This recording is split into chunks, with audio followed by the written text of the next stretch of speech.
Unrhyw beth? Caroline? Dwi'n ni jyst hoffi croesawu'r yr ymweliad yna hefo yr uned yn Abergele. Dwi'n falch iawn bod chi wedi cael y cyfle i fynd yno. A dwi'n nodi hefyd y cyfeiriad yn yr adroddiad at y cyfarfod gyda chi hefo'r barnwyr llysoedd teuluoedd yn arbennig. Dwi'n meddwl bod y ddau elfen yna i'w croesafu'n fawr iawn. Diolch. Diolch Maria.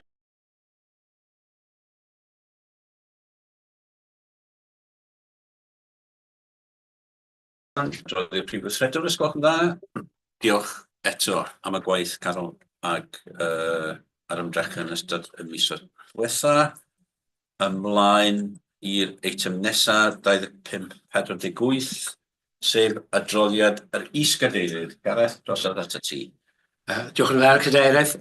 Dwi'n gobeithio bod fi adroddiad yn glir, ond bydd rwy'n hapus i gael cwestiynau, wrth gwrs. Ond dwi eisiau dweud tipyn bach am gyfarfod gofal sylfaenol Advanced Cluster Development yma i fenyw Cymru am echdoi. Roedd mwy na 80 o cyfranogyddion o'r bwrdd iechyd gofal sylfaenol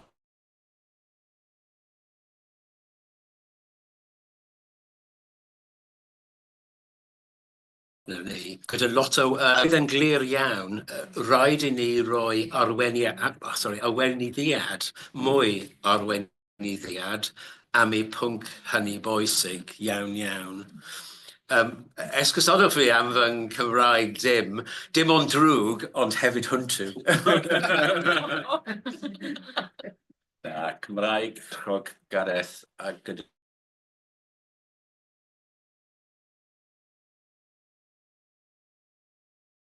diolch i long ar ymdrechion mae wedi wneud. Mae'n bob hyn mae'n mynychu dosbarthiadau. Felly enghraifft wych iawn o rywun sydd yn gwneud pob dim posib i hyrwyddo'r Gymraeg. Ond does dim hyder gyda fi. Wel, ti wedi dangos. Felly, diolch i Gareth am geiriau ar cyfarfod da wedi bod yma ddoe efo gofal sylfaenol maes. Dwi'n gwybod ti'n awyddus i ni roi fwy o sylw iddo fo, wrth gwrs, a hyrwyddo. Diolch hefyd am yr holl waith mae Gareth wedi gwneud yn ystod misoedd dwytha. Unrhyw gwestiwn neu unrhyw sylw, os gwelwch yn dda, i Gareth?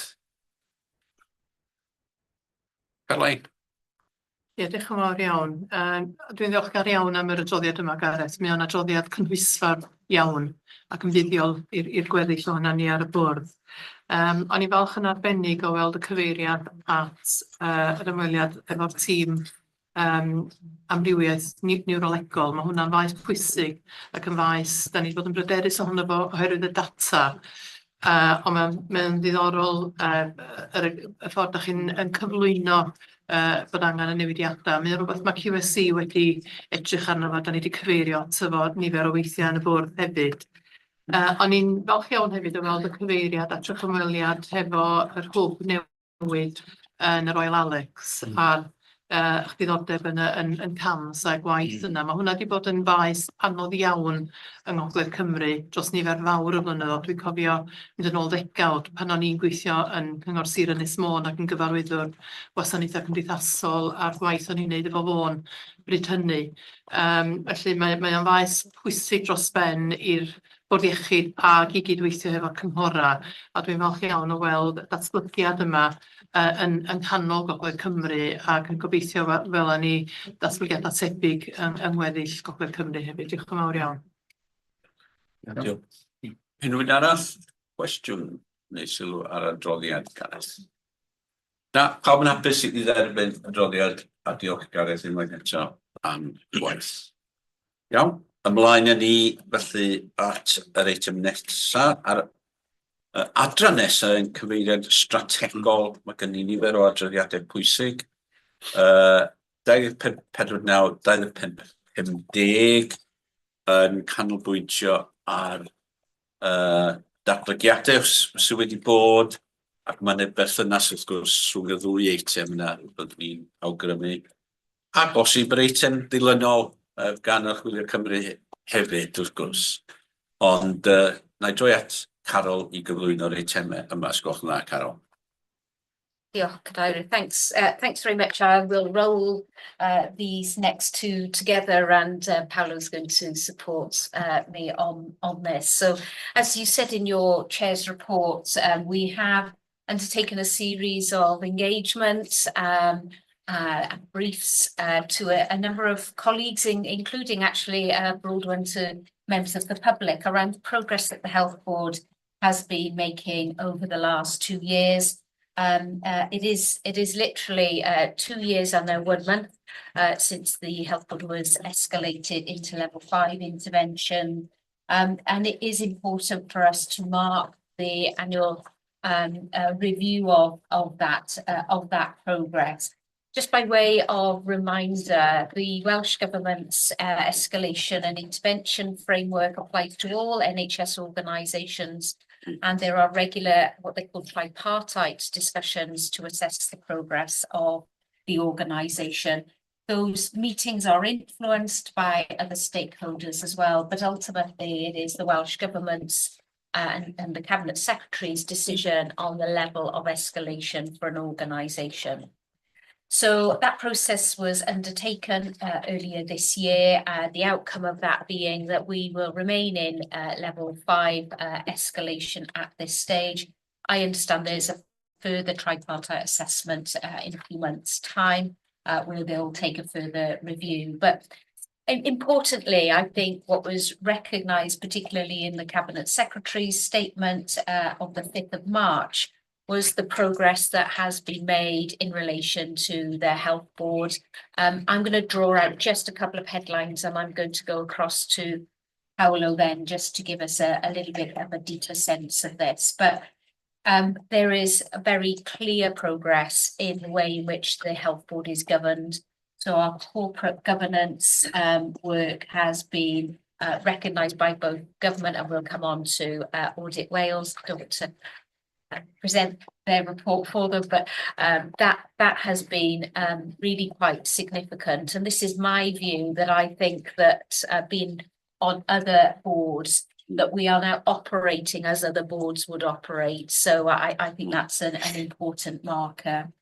We've made significant progress in financial governance and financial performance. And again, we've got some reports on the agenda a little bit later on, so I won't go into that, but into much detail. But it is a key marker of us being able to manage our organisation effectively, and for the Welsh Government to feel they can invest money in this Health Board to be deployed for the benefit of people in North Wales. I think it's been recognised as well that we have made progress in terms of culture.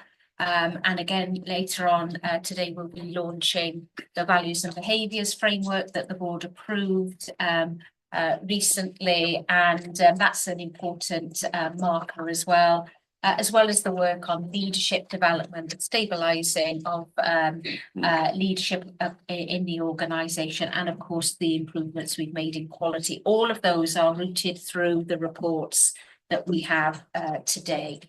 It doesn't take away from the fact that we have got significant work still to do. And the item on the integrated medium-term plan will be setting out those priorities and the really key focus of work. But if I were to draw out one specific area, it really is about the access to services for the population, whether that be in urgent and emergency care, be that in planned care.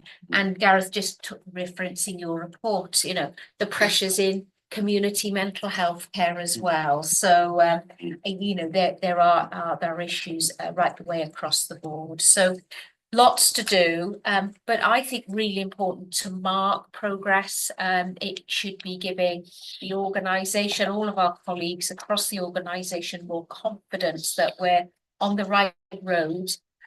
Even if that road stretches out ahead of us a little at this stage. So we've got to keep going. That's the key thing. And so I've just handed over to Paolo. It's Paolo and his team who have been sort of the machine that sits beneath all of this. So Paolo, if that's okay. Diolch yn fawr, Carol. Na'n ddim mynd trwy gyd o pethau mae Carol wedi deud yn barod i tynnu allan oherwydd dwi'n meddwl mae'r papur yn mynd trwy gyd o manylion ar ben ei hun. I will though, however, just draw out maybe 3 things that would be useful to just kind of get our thinking behind. So the topic of de-escalation was one thing that I wanted to talk through. I think the last couple of years we've really been in the space where, you know, we get on with the improvements and the de-escalation will take care of itself, which I think has been the absolute right way of going about it. However, now with the amount of foundational work that we have completed, and Carol spoke to a number of areas, but governance being one of them, you know, today being a great example of that and how we conduct ourselves. I think we're really ready to start asking, you know, how far off are we really from the highest level of escalation to the next level of escalation? We're not talking about from the highest to nothing. So, you know, how far are we really? And Karen mentioned the Cabinet Secretary's statement and the report that came out. There was a fair bit of positivity in there in a number of areas. So that's really encouraging. The second reflection, I think, is just one of balance. I think it's really difficult that whilst we've made a lot of progress in rebuilding the health board and in a lot of areas, particularly those foundational that required improvements, that the paper's trying to respectfully acknowledge the fact that we've got a lot still to do in a lot of areas, particularly access, as Carol mentioned, in the areas that make a big difference to the population of North Wales. But at the same time, really pointing to that hard work that staff members and colleagues across the organisation have made to get us to where we are today over the last couple of years. So I think that's really important to note. And my final element to draw out really is a bit of a look forward. I think we've got quite an exciting year and years ahead. And that there's lots that we'll hear more about in the 3-year plan, IMTP slot. We've got some big deliveries this year, which are really going to accelerate moving us forward, our foundations for the future, our kind of operating model and how we'll move ahead. The electronic healthcare record being a massive digital enabler to make sure that we can support service redevelopment. We've got a number of capital projects that are coming through, not least things like Llandudno, which are going to help planned care. Royal Alex, which will take off some of the burden in the emergency care space centrally. Ablet, mental health, so some good coverage there. And also some of the developments in pockets which start moving our emphasis into the primary and community space, things like ophthalmology and a different use of optometrists and particularly our pharmacy work. So there's quite a lot to be excited about, I think, going forward. I think we've done a huge amount going backwards, but really a year of delivery on those things that are going to take us forward is how I'd sum that up. Diolch yn fawr. Diolch yn iawn. Paolo? Felly, unrhyw sylwadau cwestiynau, dwi'n meddwl rwan, ar yr hyn da ni wedi clywed o dan yr eitem yna. Na i droi at... Na? Ti eisiau dweud rhywbeth? Ie. Reit. Dros at ti gyntaf. Diolch, dwi'n meddwl pwynt ola Paolo yn fan'na yn bwysig iawn bod yr delivery mewn ffordd, achos dyna ma bobl yn cleifio ni a pobl sy'n defnyddio'r gwasanaethau eisiau weld. Ond mae'n bwysig nodi hefyd na tydi sefydliad ddim yn mynd i fod yn un effeithiol os nad ydi y llywodraethiant ag ati mewn lle. Mae rhaid i ni fod yn iach fel sefydliad a da ni wedi wneud lot o'r camau yna fel mae'r adroddiad yma'n nodi. Wedyn, dwi'n gobeithio wedyn fydd hynny yn adlewyrchu yn sut da ni'n dangos yn fan hyn sut da ni'n mynd i fynd ati.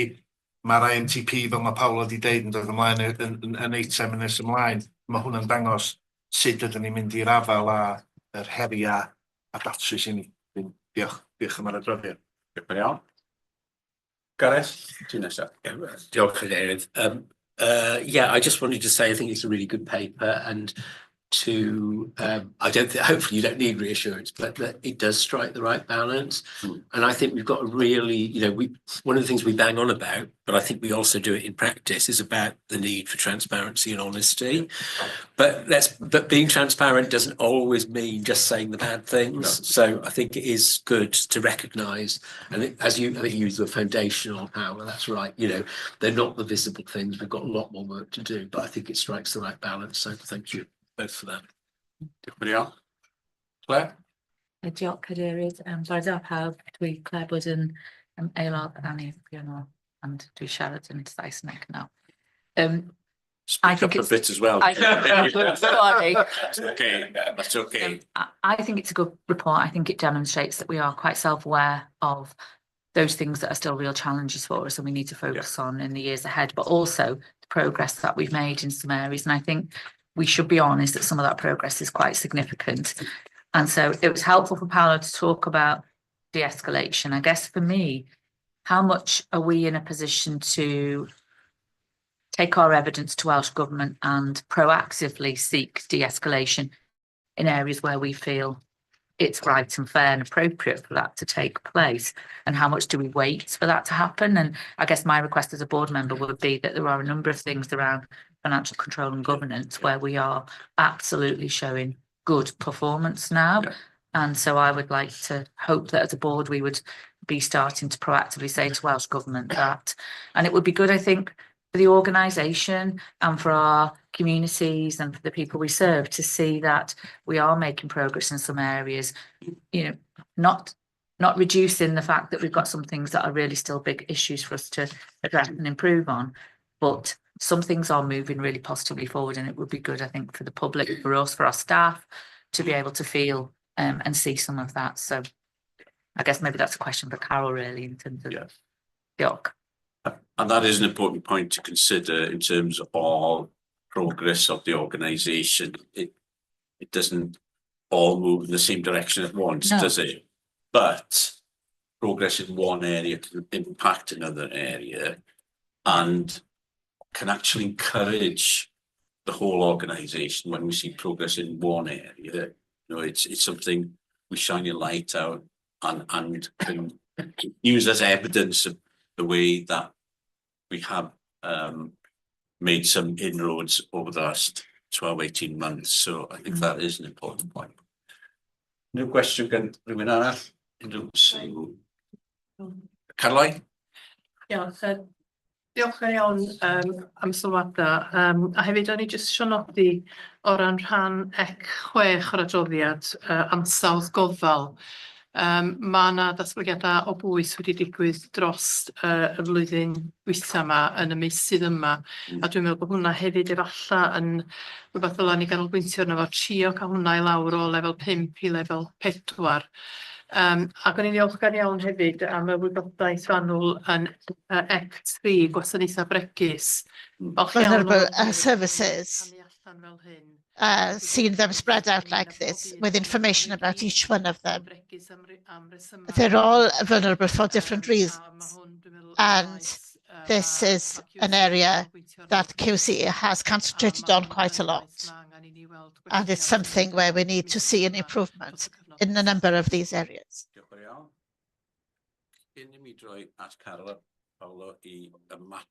Before I ask Carol and Paolo to respond, it's important also to note that we exist in the health board family. We're one health board, but we're part of the whole NHS. Some of the issues that we face are common to all boards to more or less extent. And it's important that we remind ourselves of that sometimes. What's true to say, and what Carol has already mentioned, is we will be judged as a health board on people's experience of what they receive as a service. That's the bottom line. Because that's our experience as well. We are users of the health board as well. And we can experience services within North Wales as well. But I think that will be the benchmark for most people in North Wales. It'll be their experience. And I want to say two things that are important. First, we've got support in this field. We've got the support of our partners. We've got the support from government. Everybody's keen to see us developing and succeeding. And we're very grateful for that support. Because when you try and change, gall partneriaeth wneud ydy what partners can do is to hold out their hand and support you. And we're very grateful for that. And of course, y sawl sydd yn mynd I bod yn creu'r llwyddiant yma ydy'n staff ni. it's our staff who are going to be creating this success. Llunio strategaethau While we drop strategies and hold meetings, Wrth gwrs mae hynny'n bwysig. of course that's Ond y important. staff ni It is our staff, ni more than anything else, greu'r llwyddiant. that will create success and make that difference. Our role as a board is to create the right conditions for that. I think that Carol and all of you as a team have created these conditions. Our work over the next few years now is to promote that and to ensure that we can create the success that we all expect and that the public wants to see. So we're in a good place to continue with our progress, but there's quite a long way to go again. But let's take advantage of the opportunity today to thank everyone who's worked so hard during the last year or two. And we're on a journey, and we're very pleased of the progress that we've made so far. So now, Carol and Paolo, back to you to conclude this item. I'll pick up Claire's question, which is a great question, Claire, one that we've been asking, we've been discussing ourselves about our approach. And, you know, my sense on this, a couple of things really. Number one, let's be clear about de-escalation criteria, what it is, what it isn't. I would like to see, and I have talked to Welsh officials about this, what the route map looks like through 5, 4, 3, 2, 1, because our ambition shouldn't be to get from 5 to 4. Our ambition should be to get to routine monitoring. We will then be a very effective organisation. We will be delivering for people of North Wales, and our job will be done till the next era, of course. But so I'd like to see that. We have done some of the comparator between ourselves at level 5 and the nearest organisation at level 4. And absolutely, I think there is challenge to be put into the system about, well, aren't we, you know, pushing or knocking on the door at level 4 around this? But the key thing for us is the use of evidence, and the evidence of that improvement becoming irrefutable. You know, it's there. Provided both internally but also externally, and we'll come on to Audit Wales colleagues' work shortly. I would like to see us increasingly focus on our ability to self-assess our own progress. We have had lots and lots of external organisations come in and assess us as an health board over the last 5 years more. But if we can become more mature in our own holding the mirror up and a balanced assessment of our own progress, I think that should help us as well. But just a footnote, really. Clearly, there's a political context here, and so it's I'm just going to sort of call it out, really, because there's no getting away from it. There are things that we can and can't influence. But I guess to some extent, my sort of personal view is, we have to trust those people in that political world to take a considered view of the progress that we're making. And I think without exception, every single elected representative that I meet wants to see success in North Wales in the health service. So I think if we are all collectively focused on that, I think that will help. But Claire, I would absolutely now, I think we should be focusing on this and start pushing at the door.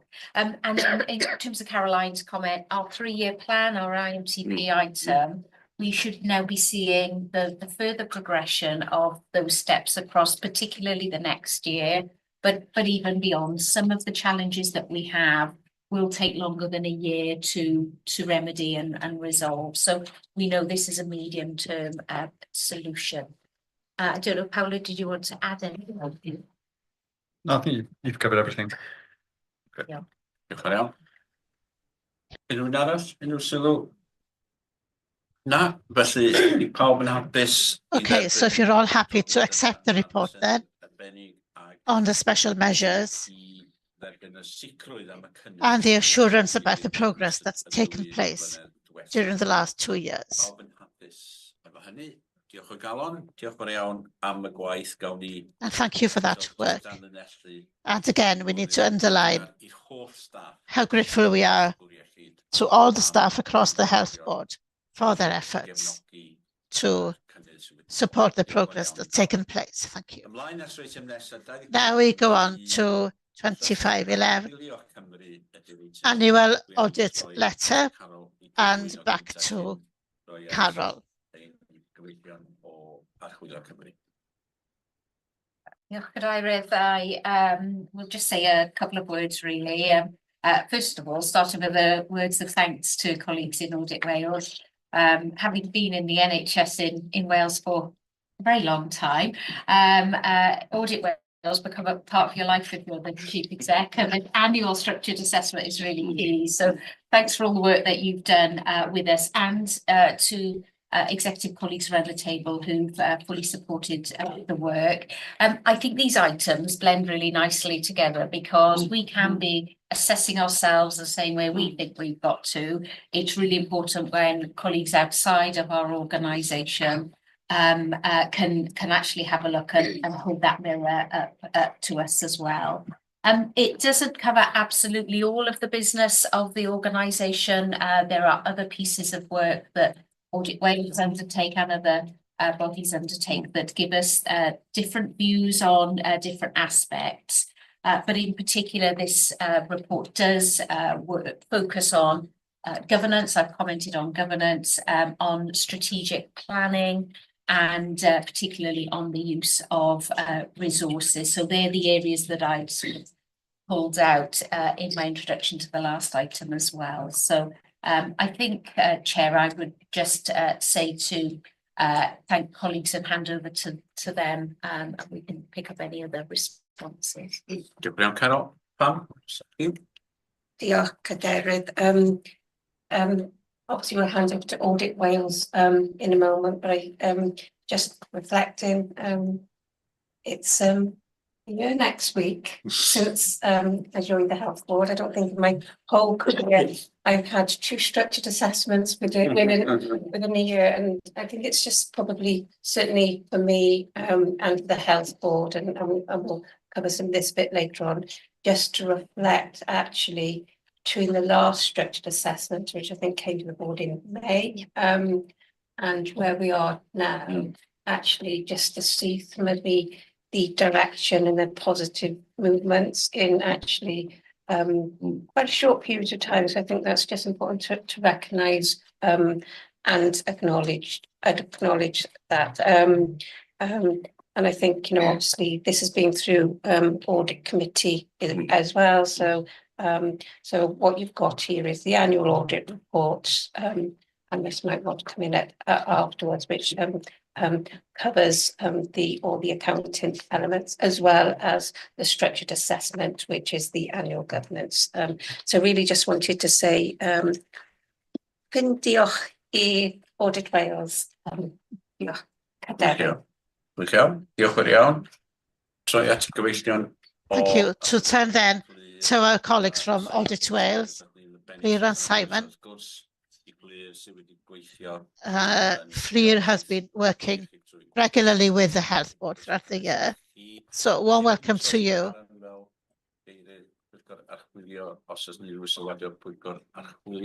Also, Caroline and Russ. Diolch Cadeirydd, bore da pawb. Fflir Jones ydw i. Well, I'm Fflir Jones, lead auditor from Audit Wales. The annual report summarises our work with the Health Board in 2024, which includes our review of the accounts as well as performance. All the reports that are summarised in the annual report have been through our usual processes that we've received recommendations that have been made, and they've gone to the audit committee to be discussed. The financial section is first, so I'll ask Simon to cover that. Diolch Chair, and bore da pawb. Unfortunately, that's the limit of my Welsh language skills, I'm afraid. Although I'm originally from the northeast of England, so I grew up with English as a second language as well. I'll just run through a brief summary of the financial audit aspects of the report. The work on the 23-24 annual accounts resulted in a unqualified true and fair opinion, but it did have a qualified regularity opinion on two aspects. The first being the failed to meet the first financial duty, which is to break even over the 3 rolling years ended 23-24. Second one, the Health Board incurred irregular expenditure for payments to an interim executive director in that year. We also tabled a substantive report which detailed the opinion matters, but also outlined the failure to meet the second financial duty to prepare a 3-year integrated plan. The report did highlight that there were significant improvements in the quality of the accounts that were presented to audit, but it did report that there were significant issues with the remuneration report. However, we have taken measures, Pam and ourselves have taken measures. We have been having and will continue to have weekly meetings until the production of the report, just to expedite our audit of that. We've already started to do preliminary work on that this year. The report also does have some minor issues and recommendations summarised in there, but Russ and his team have had those in much more detail in our final accounts memorandum, which has also gone to the audit committee as well. That's all the summary I'll give. I'm happy to take any questions if anyone has any. Diolch yn iawn. Cyn troi'r cwestiynau, Karen, cadeirydd, felly audit. Karen. You've got any comments now, and then we'll take any questions. Diolch yn fawr, David. Yeah, as Pam's already alluded to, 2 structured assessments in 1 year was I won't get one free. I did try and get better value from external audit, but I didn't quite succeed. No. But it's really pleasing to see progress being made, and we certainly felt that as a committee, that you could, as Carol's already alluded to, see the progress made, particularly around the governance and the financial controls and everything else. So the relationship that has developed very well over the last 12 months as well, in terms of not only with external audit but with internal audit as well. So yeah, it was very pleasing to receive this report this year, and hopefully we'll have an unqualified regularity this year, but I'll let Russell deal with that. Russell, do you want to make any comments and then after Simon? Diolch, Chair. So Russell Collicott, dwi cyfarwyddwr gyrrol Bathyd, and it's a pleasure to be able to report on the findings of Audit Wales in this committee. So I think I'd pass my thanks on to the team. It was a very interesting moment back 18 months, 2 years ago, when we started this journey together in 23-24. It's great that we've been able to get that openness and transparency. We work on a basis of no surprises, and we have many meetings together to work together as a collective to make sure that those accounts are very clear. It's great that we got an unqualified audit opinion, which is a clean bill of health on all of our financial reporting, and we didn't change our position through draft submission, through external audit, and then final submission back to government. We've carried that on as well with the charitable funds, so Exchequer and charitable funds. So I think we've got some really fast improvements, some great improvements, and it's great to see how you interact with the team actually as well, and how they interact back with you. So long may it continue, and 4 days from now we'll be setting some 24-25, and obviously we'll be working in that exact same spirit with the team. We are commencing some pre-audit work. We are looking at the remuneration committee, of course, to make sure that those lessons are learned as we go forwards, and we're very hopeful that we'll have another successful year. So thank you very much. Diolch yn fawr. Neu ddod, ti isio dod mewn? Just mynd ymlaen at yr adran perfformiad, os di hynny'n iawn. Just to go Wedyn to the o'n i performance. am y cyfan. Dyna grêt. Diolch yn fawr. Felly, mae ein gwaith archwilio So perfformiad... our performance work is on pages 10 to 17, and that includes our review of partnership working to improve the flow of patients out of the hospital for the emergency services, a strong variation between partners to try and get to grips with the challenges here. Number of initiatives and projects at work between social services and health board, but even so, the figures are still poor and challenging, and there is room for improvement, including making sure there are guidelines and training available for staff, and that partners measure the effect of what's and the difference they make to patients. Also, we work to understand the progress in response to the recommendations we made before in releasing patients from hospital. The audit discovered that there have been improvements in certain areas, but there still needs to be further work to respond fully to those recommendations. And so we've got a new recommendation there. Our review of arrangements to make sure that there are financial savings. This work recognised what the health board has done to reach its deficit control total for 23-24, but showed the need for further work to put in place the new arrangements introduced in 2024 to find and act on savings. Finally, in our structured assessment, I realise that this has gone to the scrutiny committee already. But to build on the discussion you've just had at the board, we recognise the positive work that's taken place in several fields. One of the best things about the structured assessment is that it's a piece of work we do in every health board every year. So it allows us to look at the progress that's taken place. And you're very lucky to be the only health board that had 2 in a year. So apologies and congratulations for that. But it became clear to us that all the work that's been done throughout this short period of time, and there's been a big progress in areas that were of concern to us when we were doing the audit 2 years ago and last year as well. And that includes lots of work with recruitment. You've got independent members now on each of the committees, and that's quite an important job and every health board finds difficulty finding people, so that's good. Several other things with governance. We recognise your work on risk. Lots of work going on over the next year that we'll be keeping a close eye on, such as the work you're doing to look at your structure, continuing to recruit in several sites. On the operational team, progress has been made there, but you're trying to develop a long-term plan and a clinical plan, and those are big parts of the work that we're keeping an eye on. And we'll be keeping an eye on those as well this year. So yes, I agree with a lot of the positive things that have been said this morning.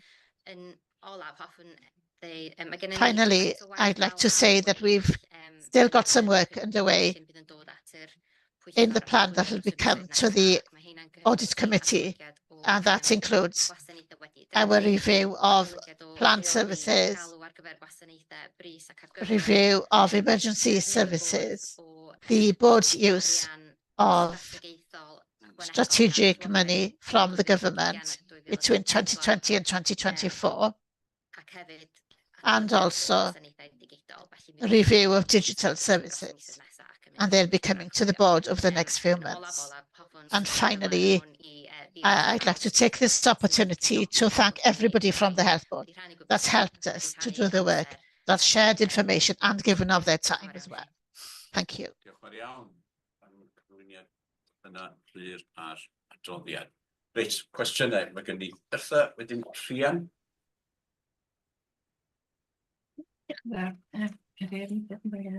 Hi, Simon and Fleur. We've met in the audit committee and it's lovely to see you here again. It's lovely to hear your report and read it, which I've read thoroughly. I have a bit of a question comment around your focus on delayed discharge of care, hospital flow, etc. And really note the comments you've made about 17 recommendations not being followed through. I'm aware this is a little bit historical. I'm also aware that there's been a massive amount of work within the health board over the last 6 months, which I think Imran in particular has been fielding with a really successful pilot project, which I think we'll discuss later under another of the reports. But obviously we won't know what improvements that has made or, how sustainable it will be as yet. But when would the next audit be looking at this kind of area would be one question I would ask, but also because this is so much a systems thing and there is such a lot that is out of the control of the health board and out of the control of the local authority, to be honest. So are there any efforts that you could make to kind of capture more of that? That really, this is a huge area. And obviously we can all see there are problems that lead to blocks in hospital flow and patient discharge, but it's very difficult for, kind of separate organisations to influence, say, on the private sector and all the rest of it. So would there be any way you could actually have a look at that side of it in the future? Ac roedd hynny'n waith cenedlaethol hefyd yn dod. Yeah, that's okay. Yes, absolutely aware. Because the discharge planning was part one of 3 parts of unscheduled care, our unscheduled care review. So we looked at how the health board was working with social services, but as you say, it's such a hugely complex area, and there's so many other players involved: third sector, private sector. So it's very difficult to encapsulate all of that. But we are doing. Part 2 is looking at the flow out of hospital. So I've been in discussions with him over the last couple of months and aware of some of the good progress that he's been making, as you mentioned, really. And then the third part, we'll look at the kind of the national arrangements, and we'll be doing an all Wales summary. So hoping that will pick up some of this work. But again, given the complexity and the size of unscheduled care, and you can kind of pull so much into it, and it's difficult to define in a neat scope. It's probably not something that we're going to crack over the next few months. I mean, absolutely take on board everything you say, and we can feed that into our future plans for future audits. And given what the follow-up report said, and that there were some areas of progress, it's possible that we'd want to do a piece of work to follow that up again, and maybe incorporate it, as you say, into a broader piece of work. So I'll take that back if that's okay, and feed it into our future discussion. Thank you. Yes,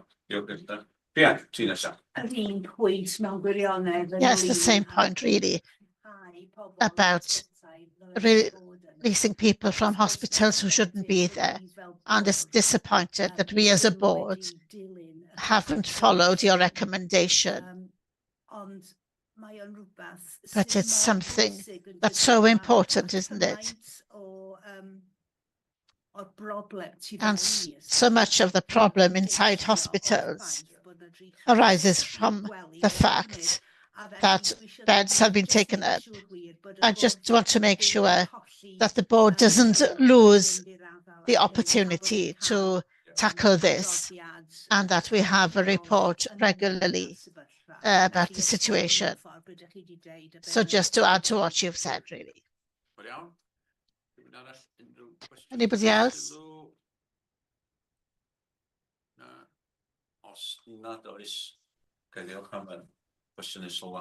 Well, thank you for the comments, and thank you also to Simon and Fleur and others from the audit team for your work and for the relationship that we've got with you.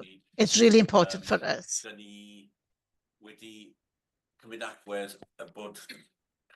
We've taken the approach that you're a resource for us on our journey of improvement. You're here to support us and to be another pair of eyes to look at what's happening and to help us to understand where we can improve, so that positive relationship will help us along the journey. And we're really grateful to you for that approach. And we look forward to the next year and the year after as well, probably. And thank you for coming here today to present. And we look forward to the end of the financial year, of course. And there'll be some celebration when we get to that date. Are you all happy to accept the report from Wales Audit Office and its contents? And note the recommendations.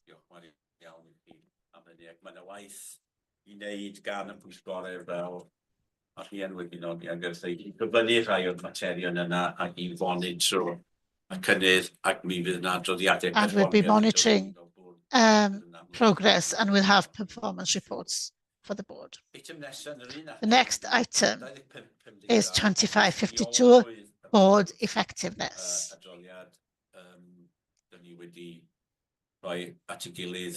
This is a report that we've done to show some of the work that we've done, assessing ourselves really and our performance as a board. So I'll turn to Pam for this item. So this is building on the previous reports. I think it's just important to link it back to the previous item, previous one before, which was on the de-escalation or escalation criteria. And one of the criteria is that the board needs to undertake a self-assessment. It was always in our plan to do this in February, which we had actually communicated through to Welsh Government, because it informs our end of year governance arrangements, and it helps us identify what the priorities for the forthcoming year. It's a good practice to do on an annual basis, so I would say we wouldn't do it because of that, but actually it's good for the board to undertake a self-assessment in terms of where the board feels it is, and opportunities in terms of enhancements. I think it's really important just to reflect on the previous reports and how far, certainly I would say I've seen the board come in the last 12 months, others will have seen in the last 24 months. If you remember, there was the review of Audit Wales in terms of the board effectiveness. And actually, if you look at that report and hear some of the feedback from the previous reports, as well as some of this feedback, I think, and hopefully you'll agree with me in that we're actually acting as a normal board. I compare myself to our other peers, and I think we're doing a lot of good in a lot of areas. Okay, we've got lots to improve, but I think it's in that context. I think the board it's really important to understand where we are. So what this report does, we've had the opportunity, all board members, to undertake a self-assessment. We had a really high response rate in terms of the assessment, as you can see detailed in the report. And then as a board, we had an opportunity to consider the results at our informal board session. I think what that helped us to do is just really look at some of the key messages, but also identify areas of priority and improvement going forward. You will see that they are linked to the item in terms of the plan. So it's about the next steps. It's not about an add-on. It's about how we continually evolve. So just in terms of some key messages I'd like to draw out. 90% of board members agree that the chair and the chief exec work really effectively together. I think that's a really strong message. And that's really good just to see in terms of that relationship, because as we know, if that's not a strong relationship, that can affect how the board. So well done to it's really great to have that feedback, I'm sure, for both of you from your peers. I think, we've done quite a lot of work over the last year in terms of board effectiveness through our facilitated board sessions with Chris Martin and Silver Maker, and I think that's helped us evolve in understanding, one, individual responsibilities, wider collective roles, but also areas in which we can be much more effective. How can the board be in a more strategic space, making sure that we're making decisions, the best decisions for the people of North Wales that we serve. So I think that's just really important, the journey the board, I feel, has come on. And then I think just really to pick out, there's just some highlights there in terms of the things that we're doing really, really well, seeing improved relationships certainly since the board has been in place, the way in which the executive directors and independent members work together. I think that's really demonstrable in terms of progress. The diverse skills that we've got on the board, I think it's really important that we have the people come from different backgrounds. Often in lots of boards, you might have lots of people from the same background, whether it's NHS or so it's really good to have the diverse, because then we make sure that we're making decisions on behalf. And then I think, we've heard lots of in terms of how the board operates, made some good improvements. I won't replace some of that. And then just before I ask for any comments, David, I think just bringing back to certainly the point that Audit Wales made around how risk and assurance is managed at board, that 95% of board members felt that the board and committee were clear in terms of risk. So I think we've assessed that it's been validated by Audit Wales in terms of some of the key messages. I've also just really to highlight, I've just had the draft internal audit report on risk management and board assurance. I'm really pleased to say that's come out as reasonable assurance, and there are some substantial elements in that. So I think that's, again, from our internal audit colleagues. And also the risk team have we've been successful in being shortlisted for risk management awards. So I think it's an organisation award. So I think there's a whole range of things that are in progress, which hopefully will give some confidence. And then I think the last bit is really some of the areas which I think have been highlighted through the structured assessment around some of the leadership vacancies, but actually we've made significant progress. So I would say there's probably other health boards that have got more vacancies than us. So it's really important that we benchmark where we are in terms of some of that.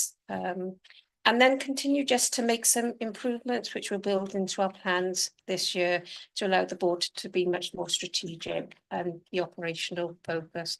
I think with the formal executive committee now taking up place, that will give the board the sightedness of what happens at an executive. So I think hopefully that gives a sense of where we are. It will feed into our annual governance arrangements, and part of the plan is I'll develop a governance improvement plan for the forthcoming year, which will take through audit committee monitoring. So dwi'n hapus I gymryd questions. Diolch yn fawr iawn am adroddiad, and we wish the risk management team well in those awards. And I was just wondering, what award do you give to a risk manager? I'm sure that but yeah, unrhyw gwestiynau, unrhyw sylwadau.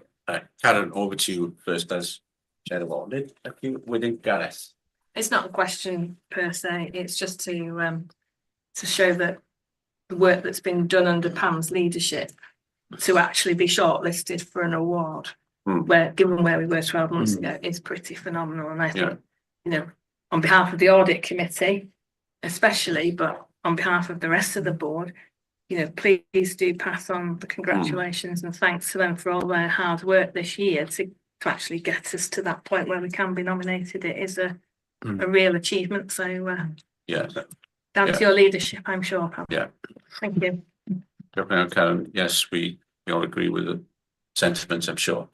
Gareth? Diolch Cadeirydd. Diolch am adroddiad Thank you defnyddiol. for a useful report there. It's a very useful and well drafted report, and I just wanted to reflect. I know we seem to be in reflective mood today, but it's the end of a year. Perhaps that's appropriate. It's 2 years ago, isn't it, since you and I had our first meeting? I wasn't here because I had COVID, so I was making comments off from down south. But I do think it is absolutely true that this report reflects, the huge progress that's been made just in terms of our capacity to work together. Because if we're honest, when you and I and a couple of other of the independent members joined the board, I think it wasn't that individual relationships with the executive were fine, but it felt like we had to walk on eggshells because we didn't want to get into that cycle of negativity that I think had characterised relationships before. And I remember with my first Performance and Finance Committee that, when we have the session at the end, when we say, how has the meeting been? Quite a senior member of staff, not one of the executives, but a senior member of staff, was the first person to speak. She said, this meeting's felt really safe and I didn't expect it would be. And that shocked me, actually.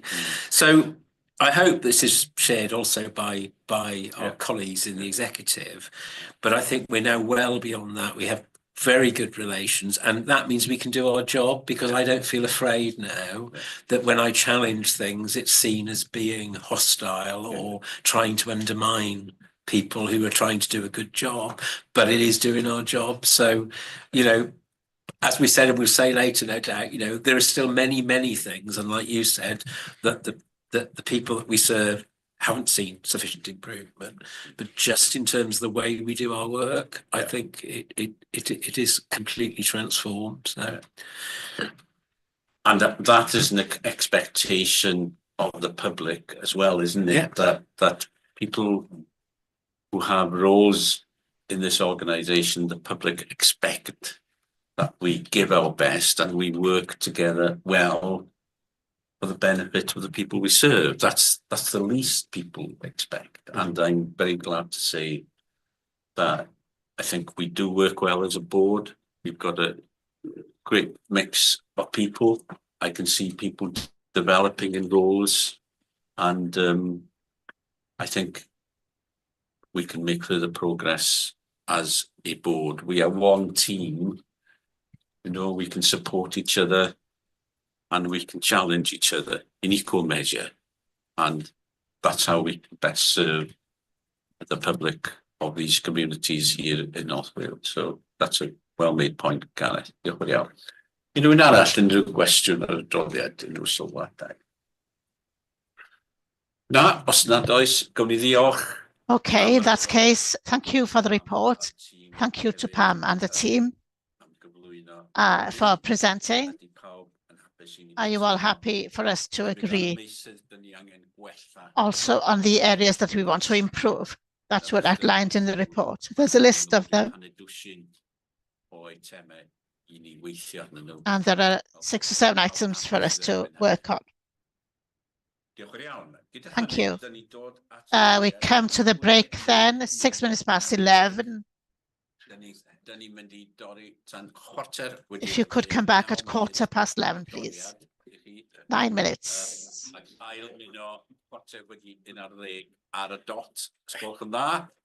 So a quick break and we welcome you all back at 11:15, please. Diolch yn fawr.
Croeso nôl, diolch am ail ymuno â ni ar gyfer y rhan yma o... Welcome back and thank you for joining us for this part of the meeting. We're now on our quality improvement section. Now we go to look at the integrated medium-term plan, or the three-year plan as we call it also. And I'm now going to turn to Carol, Chief Executive. So we've spent this morning so far looking back, reflecting on progress. This is about looking forward and planning over the next 3 years. A couple of colleagues will help with this item as well. I think we will be presenting some slides, if that's okay. I know the team are on that. But if I can just say a couple of introductory comments. So Audit Wales colleagues referred to a first and a second duty in their discussions, and there is indeed a duty around the development of a 3-year integrated medium-term plan. In particular, the legislative framework in Wales is very supportive in terms of planning, not just in the medium term 3 years, but beyond that, and quite unique legislation to some extent in terms of how it applies to us in the NHS. If we spin back 2 years, just for a moment, the first year that I was here, that the majority of us were here, we were talking about 3 90-day cycles and special measures. And that was about building a momentum, a very quick, rapid response to some of the critical issues that we were trying to deal with. Alongside that, we did have an annual plan. So that was year 1. Year 2, so the year which we are just completing in 4 or so days' time, we had an integrated annual plan. So we did put all the special measures and our other actions in together, but it was for a 1-year period largely. So this represents a now significant step in terms of a 3-year integrated medium-term plan. I won't steal the headlines on the money and the performance elements, but I think this demonstrates us trying to drive forward the planning and delivery agenda. And when I reflect on Claire's question about de-escalation, is one of those signals, I think, that we are starting to move along that maturity matrix. So that feels very important. There's a huge amount of detail. So if everyone's made their way through the plan and everything else that goes with it, well done. It's become a specialist subject for some, I know. And the Welsh Government are getting sharper, I think, on the delivery aspects of reflecting the Cabinet Secretary's ambition for the NHS in Wales. So we know that we are going to be challenged about our plan, but we're more than happy to receive and respond to that challenge. I think the final thing that I would say just before we hand over is the sense of involvement that we've had in the plan, both from committees and the committee chairs, Claire and Gareth in particular, but other board members, but also the stakeholder reference group. We've had discussions at the Trade Union Partnership Forum, etc., etc. So a wider range, I think the Regional Partnership Board, a wider range of contributions. And so in the spirit of being open and transparent, we will also be putting out into public and stakeholders and our own staff different versions of this plan. We don't expect them to read all that is put before you today, but to try to give that sense of the direction in which we are moving in and the level of ambition that we have for people and communities in North Wales. So that will come, and I think there's even going to be a short film. Helen is sorting that out for us. So the public will know very clearly what we are going to work on, and we will be holding ourselves and others will hold us to account in this forum for delivery. So I'm going to hand over to Paolo now. That's okay. Great. Diolch yn iawn, Paolo. We just move forward 2 slides, please. Na I siarad chi trwy sut mae'r... So I'm going to take you through how plans have been improved and then how the whole plan looks. And then I'll hand over to Steve and Russ to talk about performance and what's happening with the money. So on the improved planning, just checking we're on the right slide. So I think I would like to say that we have improved on the planning process from last year, but of course I would say that in my role. I think we took a lot of learning from previous years. We've obviously had the special measures independent review, which gave us lots of things to think about and include. And we've also been working with other health boards on how they do things and making sure that we take the best learning from that. I think we started much earlier this year. We managed to get a draft. I know the slide says a good draft. I'll leave that up to everyone else's opinion whether it was a good draft or not, but it was a draft before Christmas, which is much earlier than in previous years. Carol touched a bit on the engagement being a lot broader, both internally and externally, and hopefully it feels that way to members, a lot of whom who've given us feedback that you can hopefully see reflected in the plan. I think it's ended up with a much more well-rounded plan, but also a lot more kind of targeted and focused on some of the key issues, which is a difficult balance to strike. We feel like we've definitely made progress. There's a lot more learning to factor into this. It feels a little bit like you fix one thing and that creates an opportunity for more learning. So we certainly need to be making sure that we implement those going forward. And I think part of the answer here is more continuous planning. So rather than an annual event, which puts us under some quite pressure to get a plan out, creating a plan that is a lot more agile and responsive to the changing needs of the organisation as we go through the year. So just on to the next slide, please. In terms of some of the progress being made, this may cover some of the areas we've covered previously, but over the last couple of years, we've talked a lot today about how we've put a lot of the right foundations for a health service a lot more capable for meeting the needs of the people in North Wales. On the slide there are just a few examples, some of the fundamental requirements of an effective organisation, things like governance. We've just been talking about board member recruitment, but also relationships, some of the integrated frameworks across planning, performance and risk, and of course the financial control environment that's put us into a much better place financially have all been important elements of that. Understanding the nature and scale of the problems, so how deep the rabbit hole goes on some topics. Planned care, I think, is a great example of this in terms of long waits. There's been a lot of work from folk around the table to really get underneath that, which has really shown us what's some of the core issues within the organisation. And then importantly is fed other pieces of work like Foundations for the Future, focusing not just on the structures element of that, but processes and some of the cultural bits. We obviously made significant progress in achieving financial balance and meeting our financial duty. I won't steal Russ's thunder on his elements of the slides, but I think a particular area of interest this for me in terms of comparison against other health boards who aren't at the same level of escalation as us and where they will end up this year as part of their integrated medium-term planning efforts. The development and testing of the quality management system, so some great work there supporting the challenge services, but also corporate departments. And I know Angela and team have been doing a lot of work in making sure that this isn't just something which is around clinical services, but is around good quality across everything we do in the health board.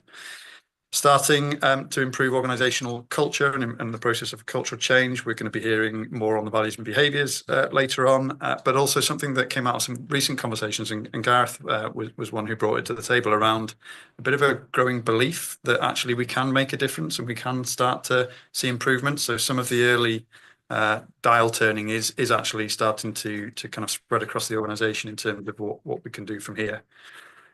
Much better processes from learning from events, and I think in particular the integrated concerns policy, again an area that Angela and team have been working on, has really helped us there and our handling of all manner of things, including complaints and our performance there.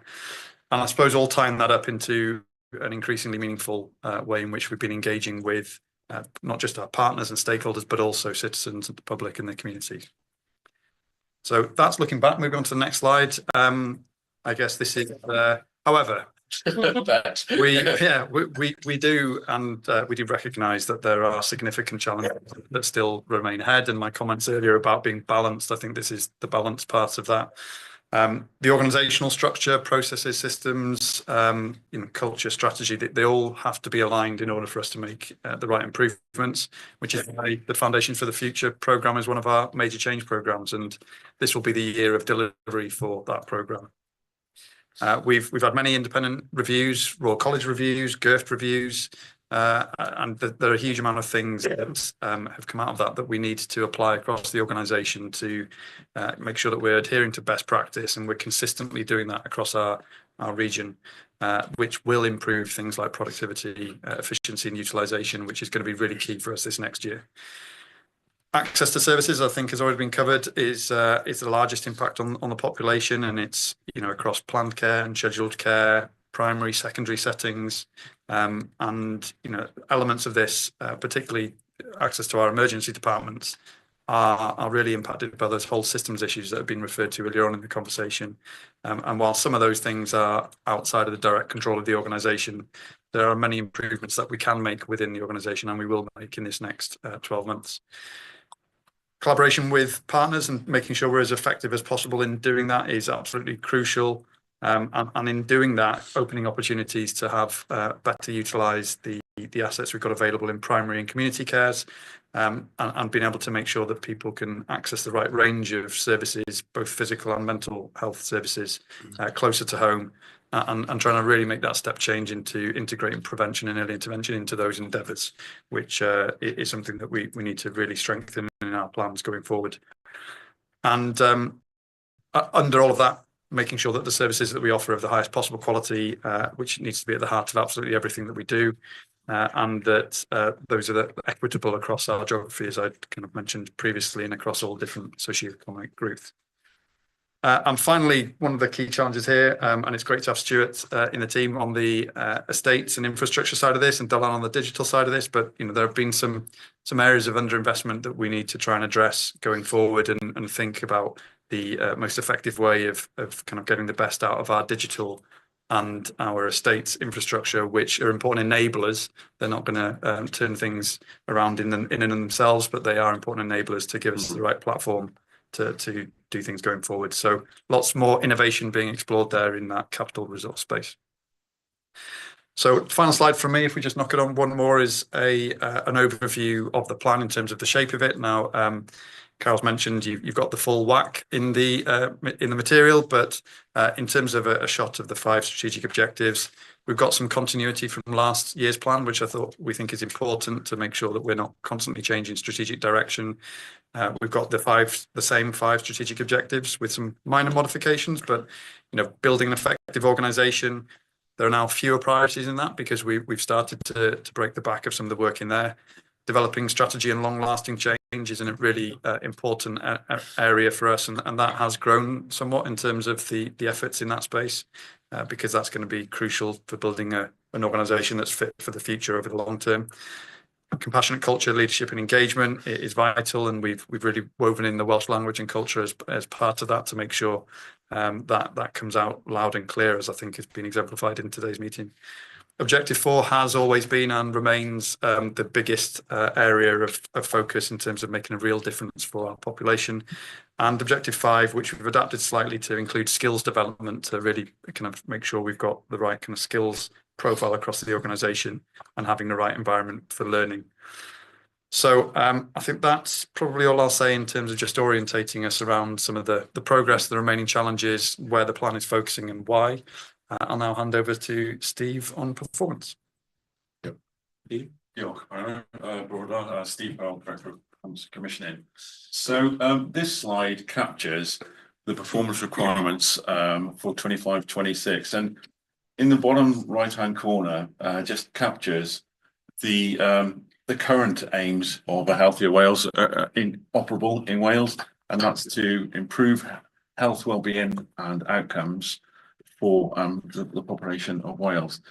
Now, on the centre then of the slide are the Cabinet Secretary's Health and Social Care strategic priorities and enabling actions, because it's recognised across the NHS, both in England and Wales, that some of these areas require additional focus. So whether we're talking about timely access, which we've heard about this morning, is not to the level it should be. whether we're talking about population health and prevention improvement, building community capacity, improving mental health, and women's services. So these are extra focus areas that the Cabinet Secretary wants us to look at and more critically deliver. And in the centre column are a number of enabling measures that have been developed by the NHS, a lot of it evidence-based from the Royal Colleges and other good practice, that we are expected to deliver and adopt, and if not, justify why we aren't. So there's a significant challenge going into the system, and rightly so, because performance is not at the required standard it should be. But there's a set of tools to help us navigate through and deliver. So next slide, please. So part of my role is to work with operational colleagues, finance colleagues, workforce colleagues, and planning colleagues to determine what level of activity do we think we can deliver in 25-26 for all the resources that we get. So we're talking the financial resource, the human resource that we employ, and all the assets, and convert that into levels of activity, and then to see if they are at the right standard of quality of care, and also if they're being delivered in a timely way. So this is a snapshot of the performance that we expect to deliver in 25-26. And these are for the services that we directly provide as a health board. We obviously commission services outside of our health board footprint. So we will bring a performance assessment to the future meeting of how we expect those services to be delivered. But this is for the services that we are directly responsible for. Now, a lot of these are progressive across the year in terms of our performance. We know that we are struggling for areas within planned care, but making significant improvement. But also in urgent care, there are some of the targets for 1 hour ambulance breaches and 12-hour delays in ED. The actual target is to have none, but the NHS unfortunately does have widespread issues in these areas.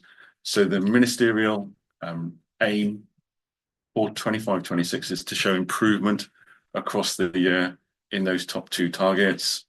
For cancer, it's to deliver 70% access, and for timely access around diagnostics, and 104 weeks is to have no patients waiting by the end of the current financial year.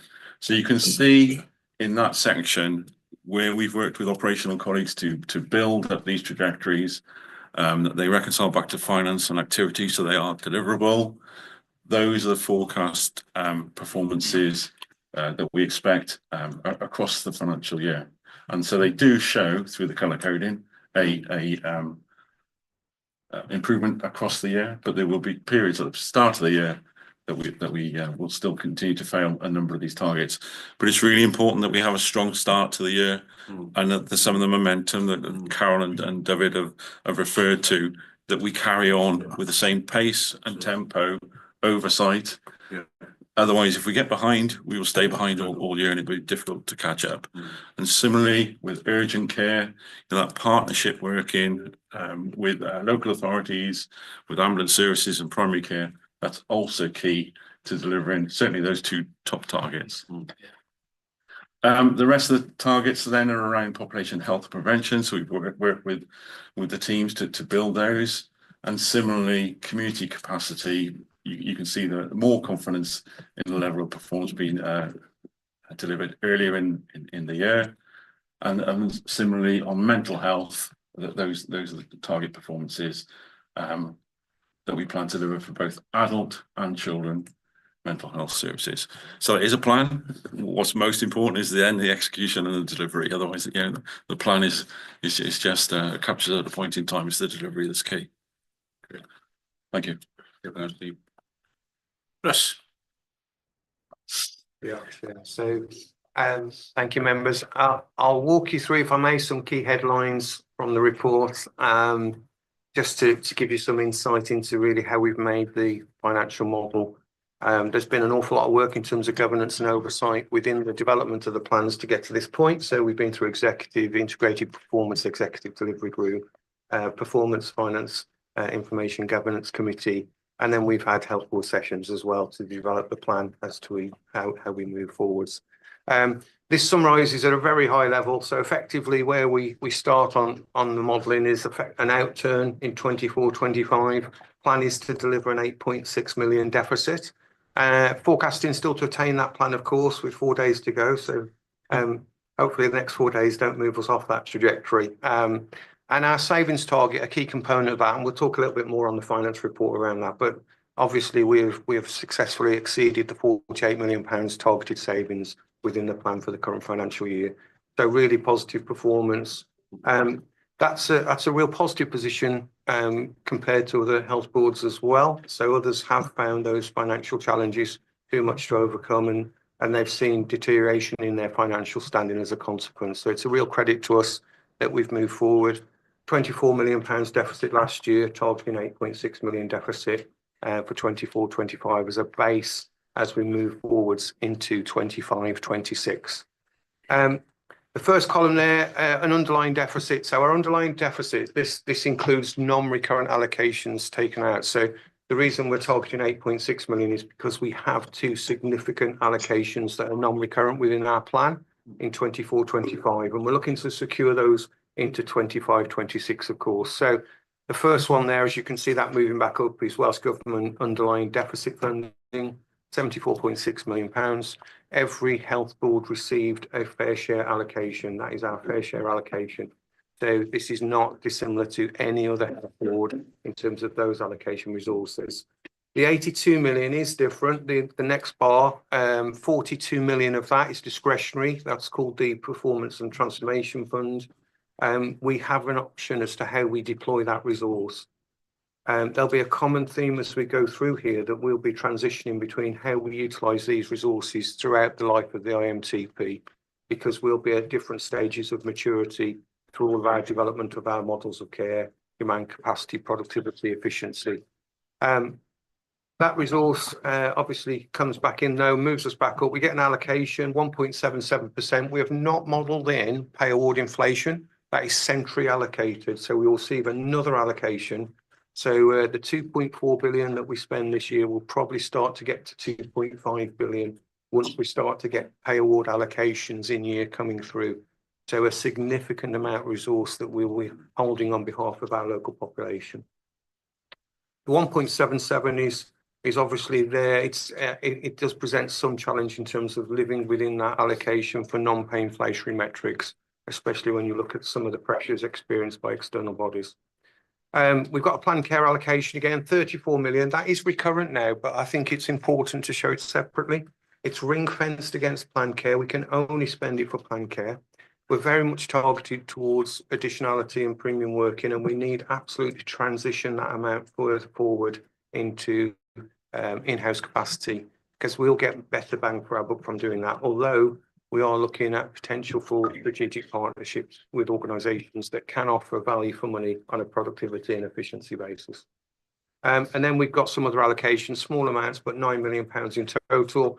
Value-based healthcare, 6 goals and further faster, all there to support flow, patient delivery, some emergency pressures, STEC, urgent emergency care centres. We've then got the cost taking us back out. So we've modelled in some inflationary cost impacts where we think that will move us by about 20 million. We've got growth, cost pressures, which have been indicated. They're unavoidable going into the new financial year, and some prevention investment. It's a small amount of investment in prevention within the plan. We probably need to look to how we can develop more resources as we go forward to support that prevention agenda, which is obviously incredibly vital to us. And that will be more prevalent as we go through the modelling.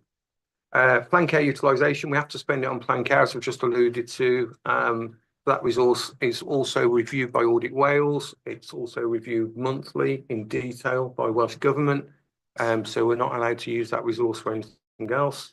And that essentially produces and supports urgent suspected cancer performance and planned care delivery, extreme weights included within that, of course. But we've also commissioned quite a lot of resource towards diagnostics. And I think diagnostics is a real focus for us as we go into the new financial year, in addition to all the other traditional areas. We're spending on value-based healthcare, as I've mentioned, which leaves us with a gap, and the gap is effectively our savings delivery. So we're targeting a £40 million savings target. £48 million was this year's target, so it's slightly less than last year. 40 million moves us back into a position of break even. Our plan will therefore reflect delivery of the key first duty for the health board. So we tick the first box in terms of making sure that our plan is compliant and can be signed off through the regulatory. And you heard earlier from Audit Wales, that's really important because you get a regulatory breach if you are not compliant with the key first or second duty. And so we're looking to move away from that as we go forward. So key elements of the plan, I've just mentioned the savings. We do have some costs to mitigate. I've mentioned inflation. That is going to be a challenge to live within that 1.77% allocation as funding, and it will present challenge and difficult choices for us as we move forward. We've also got levels of out of area cost exposure, additional capacity that the areas that are open. And again, interestingly, it links exactly back to the structural survey report that we've just seen. Patient flow, patients in our beds when they really don't need to be in our beds, and of course that's deconditioning them, so it's not right for the patient, and it's a financial cost consequence on the health board. So moving those patients through, really important. Delayed discharges, really important aspect. And then a remodelling, and we've discussed this through a number of committees, with the level of underpinning we have within our savings programme at the moment, we've targeted around a £40 million risk to delivery. So we absolutely have to work hard to reduce that risk as we go forwards. There's a lot of work going on in value sustainability, looking at the 5 key strands. We are progressing. There is more savings coming through the pipeline, and all of those savings will not only mitigate that risk, but potentially give us an opportunity to further invest into services we'd like to. So all of that seems really balanced in terms of where we're heading. A £40 million risk to delivery plan, when 50% of that is underwritten through savings programme, is probably the right balance at this time, but those risks are evident as we move forward into the new financial year. If we go to the next slide. So I have to flick it on here because my eyes aren't good enough, but I will walk you through 3 years. Don't worry if you have a lift off me, I'm sure it'll be fine. I was going to suggest you try and get the point. I'm not sure we have capacity enough. Not before the first of April. Oh, no, be fine. I won't breach. This is just a very quick numerical slide just to give you an indication. This is a 3-year model. We do have to deliver on a 3-year plan. A 3-year balanced plan is another aspect, it's key second duty essentially for us to manage. The assumptions around general inflation, pay award inflation and allocations from Welsh Government are very similar actually to those for the current financial years. We think it will be quite challenging. The funding will be constrained, unfortunately. And so we've made very similar assertions around cost modelling going forwards. What I would say is we start off with that underlying deficit, 188 million, and we carry it through the 3 years. That's one aspect I would hope would move. So I would look for the 74.6 million to become a recurrent allocation. So once we achieve our 8.6 million control target, that moves away from being non-recurrent, one-off funding, and into our books for the rest of the years. The 82 million, there are some more conditions for us to deliver within that, but within that 3-year cycle, we would clearly have an ambition to move that 82 million into the same place as well. And then my 2 other things really very quickly. The savings target, £40 million for all 3 financial years. So consistency is if nothing else in the modelling. So the £40 million per annum is going to be with us.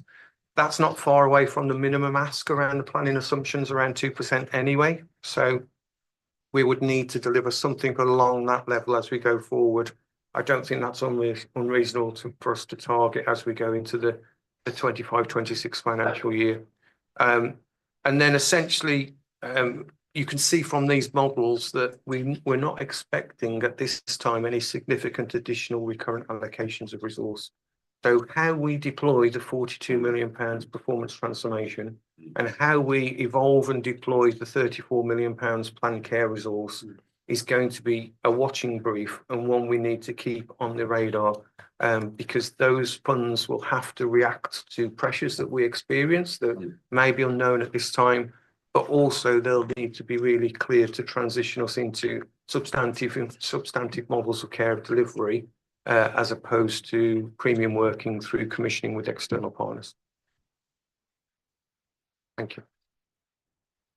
So just to finish off before we then come back to Carol for any closing comments, just I thought it was worth pausing on Russ's section there, because the health board's never had a financially balanced IMTP approved before.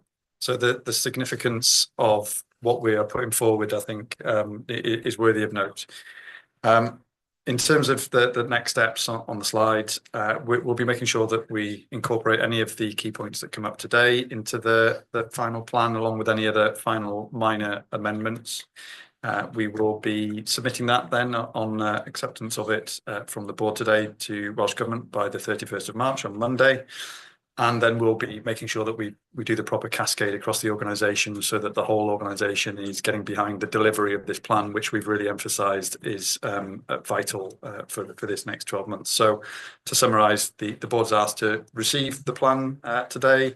Note that the plan may require some final minor modifications, and then support the onward submission to Welsh Government in the agreed timescales at the end of March. And there will be what we can describe as a user-friendly version in order for us to communicate that. Yeah. The message, as you say, across the organisation. Yeah. So cwestiynau sylwadau cyn dod â Carol mewn I gloi.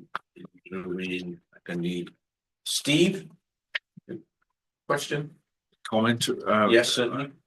So the financial duties is really important, but there are other duties that we're aiming to deliver as well, a duty of quality, and the other duties enshrined within a healthier Wales. So we're trying to deliver the whole suite. Yeah, I just thought I'd mention that. No, yeah, good point. Yes. And Chris has taken a hint on that. Go to Mike, and then another Mike within Ursula, only Claire. Really glowing with Gary. Yeah. Hi, thanks, Chair. I took particular interest in Steve's slide on the Cabinet Secretary's delivery expectations, given that we have a regular meeting with the Cabinet Secretary with IMs. Really good. We're moving from 6 screens at baseline to 20 quarter 4. Just one small query. There are some cells in white. I wondered what that meant. Yeah, so some of the cells at the top around diabetes, we haven't got access to the data yet. So is that an IT problem? It's partly IT, partly I think an access issue, getting access to that actual data. So it's an all Wales issue. Yeah, looking to get resolved. And then the dental one, they're in white at the moment, whilst the health board concludes the dental contracting to see what additional capacity is going to be generated through those contracts, and then we will insert that into the final version. Thank you. Thanks very much. Mr. Mike Perry. Yeah, my question is to Steve. It might be an unfair question in as much it's similar lines with the Cabinet Secretary expectations. In view of the fact that the relentless march of cancer that we're exposed to, are these figures, is there any allowance in these figures for that? Because the graph isn't flattening out. So is it distorting these figures, or do we build it in? Yeah, so we build in demand growth that we think is going to happen in any sort of period that we're trying to model, because otherwise we will just fail the target if we don't allow for the increase in demand. Then we need to have a choice around the increase in capacity, and then how long we keep that additional capacity for. So we know with the increase in cancer referrals, that drives the diagnostic capacity required. Often those patients will convert to actual treatments. So we've tried to factor in as best we can the future predicted growth, not only for cancer, but for emergency care, diagnostics, mental health. Thank you.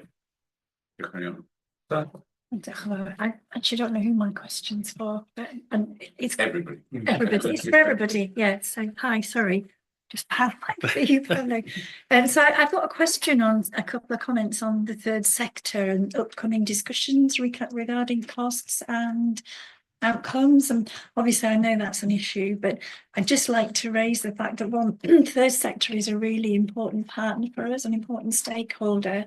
And we have a duty for responsible commissioning. So quite often costs push just to project only funding, and that really weakens the third sector. So if we go down that path, they won't have any capacity to work with us and support us as a third sector partner stakeholder. So if you put too much pressure on them, then they're not going to be able to engage and develop and work with us in the sense of this has got to work for everyone across North Wales. So that was one comment. And I had a question around the value and sustainability section. And I just wondered if we'd planned in either discovering or developing a skills audit of improvement skills across the organisation, because obviously that's key. And if it's not embedded in different teams across North Wales, we're going to struggle for people to own it, and believe in it and embed it in their own day-to-day practice. So I was keen that was an element that was highlighted somehow. Two really good points.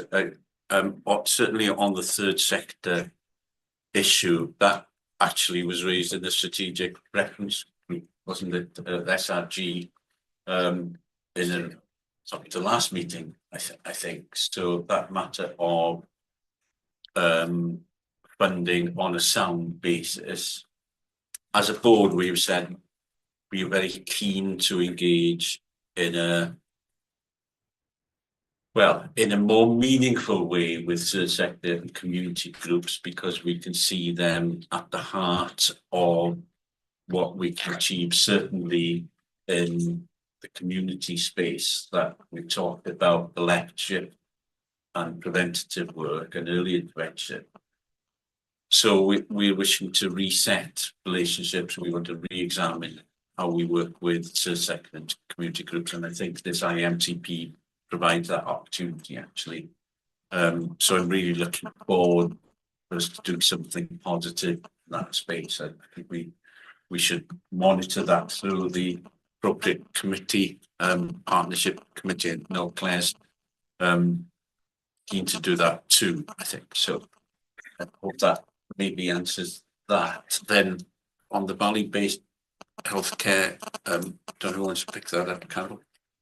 And Paolo would comment. I was just going to say, just in general in skills audit and change, some of that work is under the foundations for the future in terms of what are the skills that colleagues need generally as baseline leadership and management competencies, but also on specific elements of change.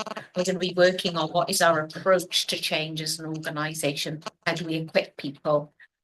So there is an element of that, but there's been quite a bit of work done in this area. Paolo, yeah, so half of what I was going to say was that. So good that we're on the same page. The other half of what I was going to say was specifically improvement. We have a training program that's been rolling for a number of years, where we have kind of self-nomination for people to kind of get training on improvement. And we have a bite-size kind of endeavour, which is kind of online, and then a basics, which is a half day, and then an actually in-action level, which is a 4-day but spread over a number of months and a project-based thing. So we've kind of trained hundreds of people, but clearly there's 20,000 people in the organisation. The conversations that we've been having in line with what Carol just said is actually how do we kind of target that better, and how do we broaden it so that it isn't just in the sphere of improvement, but across the various different skills that we need. Planning being one of them is another one of my interests, clearly. So yeah, there's a lot of work going on in the Foundation for the Future to do that. But we have a list of all the people who have ever been trained on improvement. So we're trying to make sure that we can make the best use of them as well. Claire. Diolch, Cadeirydd. First of all, I just wanted to say diolch yn fawr. I think Carol introduced the item by describing the journey we've been on. And I think looking at the content and quality of the plan, it is a clear reflection, I think, of the journey we've been on over the last 3 years, so 2 years. So thank you, everybody. And I think really good to see a plan now that's starting to think slightly longer term. I noticed looking in the plan though, when I look at some of the population data about what's going to face us as a population here by sort of 2040, as we've developed the 10-year plan this year, we've really got to be thinking not only about how we address current needs, but how we are going to change the way we do things to meet the needs of a very aging population over the next 15 years. So all good stuff there. Really like Paolo, the reference to the fact that this isn't a one-off exercise we do once in the year. We're going to move to this process of continuous planning. And I think for all board members and members of committees, that will give us far more assurance really that throughout the year, everything we do is either a factor in delivering the current plan or something we're going to take into consideration for the future. So that's really good. Thank you. So that's good stuff. The other thing I really like, sorry, I should say, is that it's clear in the plan now what we've achieved in the last year, what some of the challenges still are, and then where we need to head. That said, the number of objectives still for me seems like scary, particularly around the services that need to improve. And I think there's a real balance between setting out our ambition and where we know we need to get to and having a clear path to get to it and having targets that are realistic and achievable. So I guess it's a question for Carol around our confidence levels in delivering the objectives in here, because we want to stretch ourselves and we've got to, but it's quite demoralising for people if the targets we've set seem so unobtainable and we're forever throughout the year.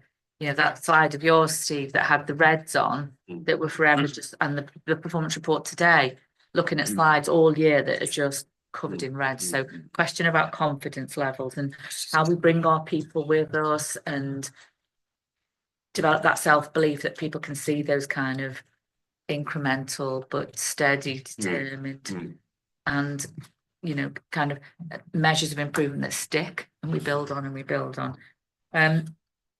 I think PPHP has had a few sessions around the plan this year, which has been good. And I think, you know, you helped us to focus on the big picture items. So I think that's been really positive too. The savings.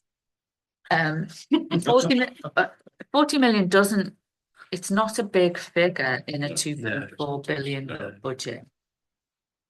Not 5. So we've absolutely got to deliver it. And we've shown in the last few years we can. So I do feel quite confident about it. But I guess my question on the savings is, because it's 40 each of the 3 years, you can get your mind into thinking it's 140 and it's not. It's plus 40 plus 40. So I guess it's a question about, I think, yeah, it's key. Tight financial control has helped us to deliver where we are today. It's going to be transformational change that delivers those recurrent long-term savings. So a question for us about, again, confidence levels that we know where we're heading, we know what we're focusing on, we know what the kind of hanging fruit is that's going to become those longer term savings for us. And then I've said it privately, but I'll say it publicly. It's quite hard as a board member to see the alignment of the budgets and resources to the objectives in the plan. So I have to ask Carol again, I keep using the word confidence, but I guess, do we know that the budget and the alignment of resources is going to meet our needs to deliver those objectives? Is all the budgets and and the money in the right places to enable us to deliver the outcomes that we're seeking? Because it's quite hard in a really high level budget for us as board members to see that and understand it. And then the final one, not just because Stuart's next to me, but it's a revenue plan, I know that, but capital is a critical part of helping and supporting us to get where we need to get to. And I know we have kind of prescriptive models to follow with these documents, but I think for future years, it would be good to start to see how our capital investment planning is going to align with what's in this plan too. So that's, I get just a belief for the future. Thank you. Can I also encourage you, Claire, in your committee, that point you made, well-made point about the permanent planning almost of that the description, perhaps your committee can have a look, well, actually, what does that look like? Yeah, how might we do that? How might we do that? Yeah. And work with Paolo to get that early on in the new financial year, maybe. And the matter about finance that Russ will address shortly. If we can both be rigid and flexible at the same time. Finance, I think that's what we're saying in a way, is that, you know, but the facts change, I change my mind. When circumstances take us in the direction, you know, we have that flexibility as well as the discipline. So some important points there. We'll allow Russ to answer some of them too. Unrhyw arall cyn I mi ddod â Gareth mewn? Gareth, tisio? Diolch. Diolch Cadeirydd, a diolch I Paolo. Thank you, Chair. Thank you to Paolo and team for the hard work that went into that. I'm not sure, asking if you need to mutate the name, Paolo. Well, I've learned something important. They're comments rather than questions, but I wanted to come in because I think they tie in very well to what Claire said. So, look, I think definitely sort of huge improvement in terms of substance and process. And I also do want to underline this point that I think other people have, but about how important it is that this should enable us to meet our two statutory duties, our two main statutory duties. And I must say, I had quite a culture shock when I joined the health board. You may remember me commenting that there were statutory duties that for 15 years we never met, because I thought a statutory duty was a statutory duty. But I also know, as I think Paolo commented, that other health boards clearly this year are not going to be putting forward IMTPs. So, you know, but good that we're there. I really like the emphasis on productivity, and there are lots of, you know, practical proposals, I think, for improvement in the section on planned care. And I think it's important to say that I recognise our low productivity is a symptom of two things, I think. One is the inefficiencies in the way in which we operate, and obviously work is ongoing on that. And secondly, issues around perhaps this is a prejudicial way to say, but about modernising our clinical practice. Innovation. So, you know, everything we want to achieve, I think, is underpinned by having to improve that productivity. And I think there is some emphasis, in the plan. Nothing I'm saying here incidentally requires any changes for now, just to be absolutely clear. There is recognition, obviously, in the plan about the importance of prevention and primary care, and I would put the two together because I think we significantly underinvest in primary care as well as prevention. And I guess that leads to my one issue, which I think is similar to Claire's in a way, is that in years 2 and 3, I would like to see higher levels of savings. Sort of, I'm not necessarily in the table, but on the understanding that savings from improving our productivity will partly be recycled into those same services to take advantage of improving quality, new techniques, new drugs, but also free up more resources to be reinvested into prevention, primary care. And I think that that's not entirely clear. It's clear sort of in a way in our as an intentional narrative. It's not entirely clear in the way we're planning our finances. I'm not quite sure how you show it, because some of that said is savings to be reinvested in the same part of activity. But I do think, and I strongly have the ambition, I think we need to be saying to colleagues in primary care that perhaps not this coming year, but in years 2 and 3, there will be more resources to go towards primary care and prevention. And those will have to be fueled by greater performance. Producing savings, yes. Yeah, that's the incentive, as you say. Diolch yn fawr, Gareth. So rhywun arall isio question o there? Do you want to come in now, Carol, or Russ? One challenge I'm going to pose is the public viewing this, or a public if they read this report or discuss it even. Their main focus will be, okay, it's a 3-year plan. Tell me what the health board is going to be like in 3 years.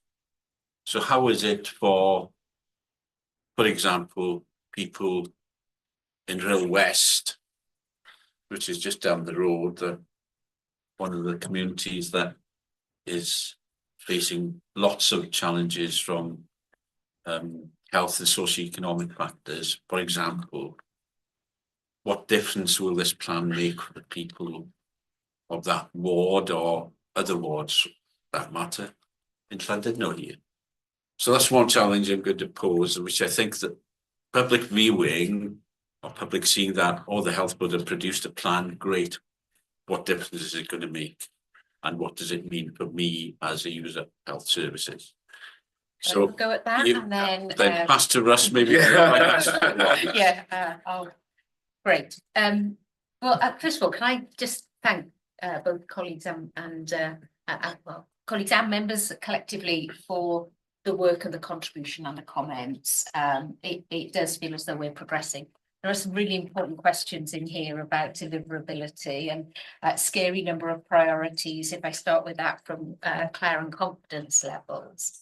I think we've been using the term credible plan a lot more because the drive for improvement, because there's lots of improvement to be done, needs to be balanced with a realistic expectation of where we are as an organisation at this stage of our development, but with a big stretch. And I think there was a comment earlier about, you know, people perhaps getting a little bit more belief that we can actually start delivering these things. So we've got to build on that, push it pretty hard. But there's a couple of things on delivery. So section 4 of the plan talks about delivering the plan, 4 major change. There's going to be 4 major change programs we've touched on, but the risk in terms of delivering will be covered off by things like board assurance framework, quarterly reporting, etc. So we will be able to track and course correct.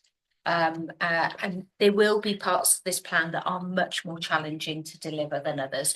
So in the urgent and emergency care challenge is not an in-year challenge. It is a challenge of, as you've started to allude to, Claire, you know, the change in the demography and the population and the need. And the NHS has done so much over the last few decades, but it's not been able to get ahead of that. It's still a bit behind it. And we know that that's going to be quite a challenge for us. So, you know, trying to get that balance of improvement and realistic expectation feels really important. Budget alignment, I'll let Russ talk a bit about that, but the headline for me would be, over the period of this plan, we move much more from the transactional and technical efficiencies to much more, where should we put our £2.4 billion to get the best health and wellbeing outcomes for the population? That work is absolutely rooted in the strategy work and the clinical services plan work, and will enable, you know, when we talk about shift left or whatever, but really a very, very strong focus on primary and community care. And, you know, that, but it will take time. Even the highest performing NHS organisations sometimes struggle with that. So it will take a bit of time. Just to pick up the capital plan, we will, when we submit, make sure that we've got a stronger narrative in the submission on the capital plan linkage, because it is really important to say. And then primary care, Gareth, a really important utilisation of resources and the movement. And I'm really clear that we can even utilise our resources in primary community care differently to how we do it now, as well as the potential to shift and additionality in there. And then David's question is a really good one. I feel like I'm to my objectives for the next 3 years here. But so, you know, when you sort of climb on top of the mountain and think, okay, where have we been the last 2 years? Where are we going the next 3 years? What would we be able to sit here and say in 3 years' time? That we're an effective organisation. Feels like an interview question. That we are an effective organisation. We have changed the way in which we operate to maximise our potential to deliver. That we have got a very clear strategy and very clear service plans to make these changes. And some of that will be about recentering to prevention and primary community care.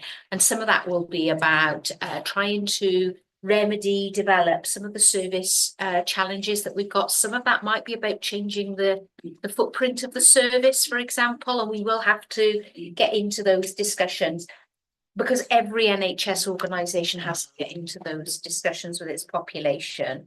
But it you know, I'll come back to the patient bit. We will become increasingly that learning organisation. We've got medical school paper coming up now, but you know, we will be learning, we will be investing in our staff and working well with our partners.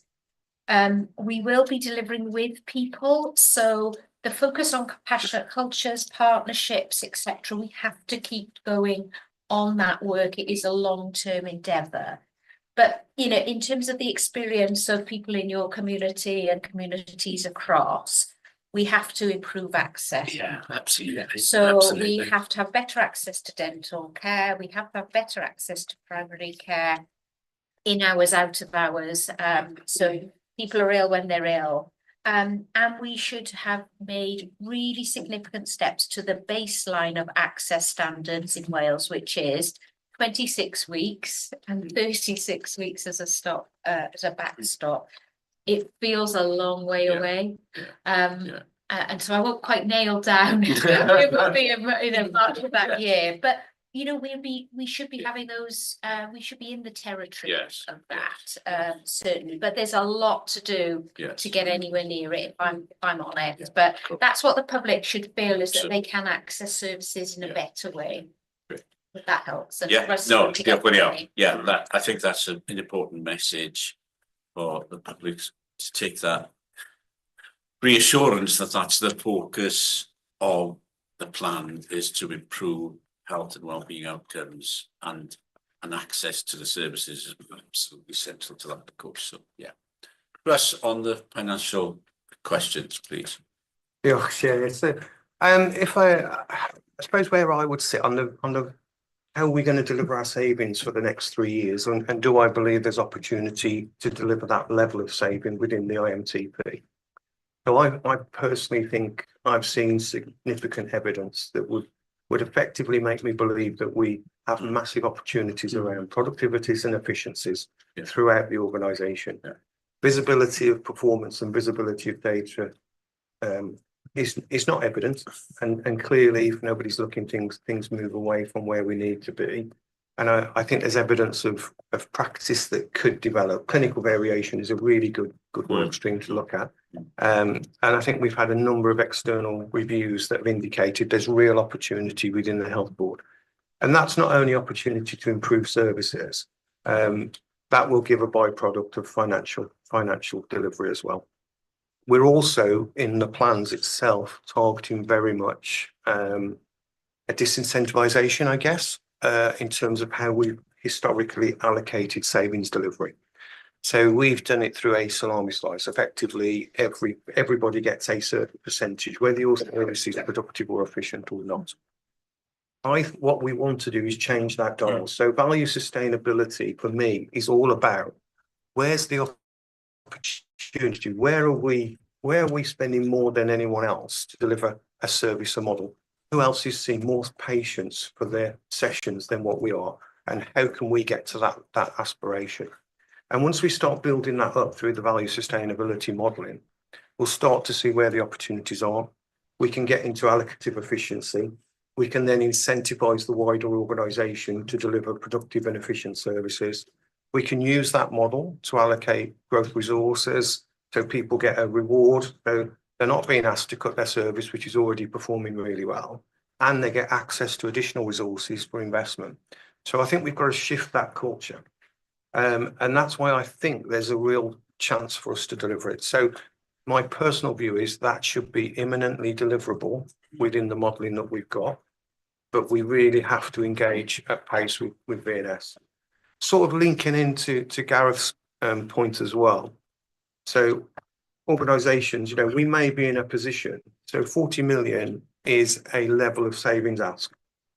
If the level of opportunity is 70 million in year one, why would we not go for the 70 million? So we're not going to be constrained by the targeted level of savings. And when we do this plan again in the future, we might be talking about surpluses. if we're talking about surpluses, those surpluses can be reinvested in those services. As the model is portrayed at the moment in the 3-year, we are talking about reprioritisation. We might have a different way of servicing growth, allocation of growth to prevention instead of allocation of growth to demand, historically seen within a general acute, for example. So there's different models we can deploy, but that's also why I think there's a real opportunity for us in transition, and why we can't really put too many hard lines around the performance and transformation fund, and in particular the planned care fund. So we have got an urgent need today, and so we are in that need with premium working through external contract provision, which is costly. If we can find that model is more cost effective to deliver a greater access to our local population, we may look to have strategic alliances with those organisations. But at the moment, we've got a double whammy of a cost for an in-house provision and a cost through a strategic alliance. And what we need to do is transition through this year, and we may start using that resource in a different way. And that will give us headroom and efficiencies, and again, financial attitudes, not only deliver the plan, but hopefully to invest in future services and make that shift into prevention as well, which is what we have to do to meet the demands of the future. So I suppose in short, I think the programme we've set up has got the capacity to identify productivity and efficiency opportunity, which will make us more financially efficient as a byproduct, but will improve access and improve services. And then those resources that we've got either as ring fence pots, or, you know, next year we might be sitting here targeting surpluses, can then get diverted to that prevention agenda to try and support greater health, population management and population health outcomes. So that will be my aspiration for the programme. And as we develop the programme, we'll be more assured as we go through that model. And clearly we'll be reporting that through Performance Finance Information Governance Committee. Billy, I think you wanted to raise an issue too. Yeah, I'm just a simple question. I just wondered when we'll get an answer from Welsh Government. Given that we haven't had an IMTP that has been accepted before, how confident are we that this one will be accepted? And if not, have we got plan B? Yes, that's a good question, isn't it? And you know, I think what we've seen today is all the efforts to make it possible for the government to approve it, but it's in the government hands as it can. Yeah, absolutely. So what happens now is we submit the plan by Monday. Government look at it, a couple of months, come back to us. I'm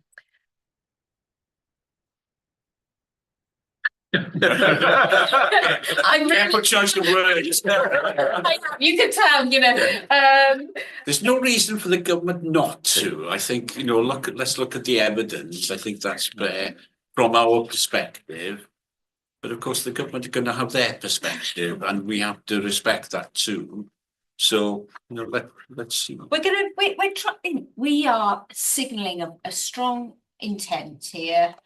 I don't know if it'll be approved. There's lots of challenge in delivery. We know that, you know, Steve's outlined that, and they may take a very hard line that actually, if you can't deliver on the 1 hour ambulance handover, then it can't be approved. They may take that hard line, but at least we've knocked on the door. What happens if we don't is this is still our plan, but they will see it as an annual plan rather than as a fully approved IMTP. But we'll be one of very, very, very few organisations to submit a financially balanced plan, and that is a really important step. Whether the whole thing gets signed off or not, I think that's going to be a great thing. Absolutely. Thanks. Thank you. Yeah, definitely. Very good question. And Claire, thinking about the work around planning going forward, may I ask you to have a look at the work with partners in particular in this space, where it can be developed further and where we could see clear evidence that partners have influenced our planning and what outcomes we want jointly and so on and so forth. I think that would show a further maturity actually in our work as a board. So give that some consideration. That would be well received. So Diolch yn iawn. Pawb yn hapus felly I ni dderbyn. Okay, so if you're all happy for us to receive that report, that will be presented before the end of the year to Welsh Government.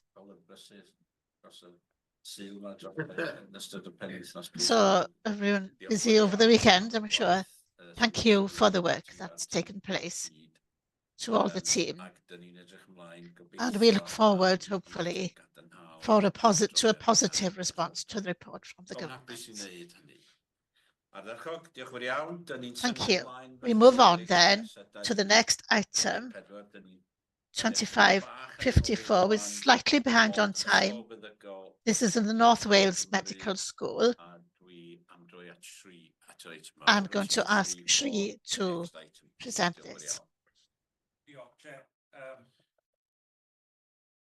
I think many of us kind of forget at times that our health board main function is we are a university health board, and education, training, research is a part and parcel of our kind of delivery programs. And I think there is something like a flagship for the service, for the university board, is the North Wales Medical School. So I don't want to take too much of things, but Jim McWigan, our Deputy Medical Director, has been involved right from the very start. So he's going to present the paper, and I just asked the board to kind of, look at the contents. I take it that you wanted to read the paper. Thank you. Thank you very much, Jim. Warm welcome to you.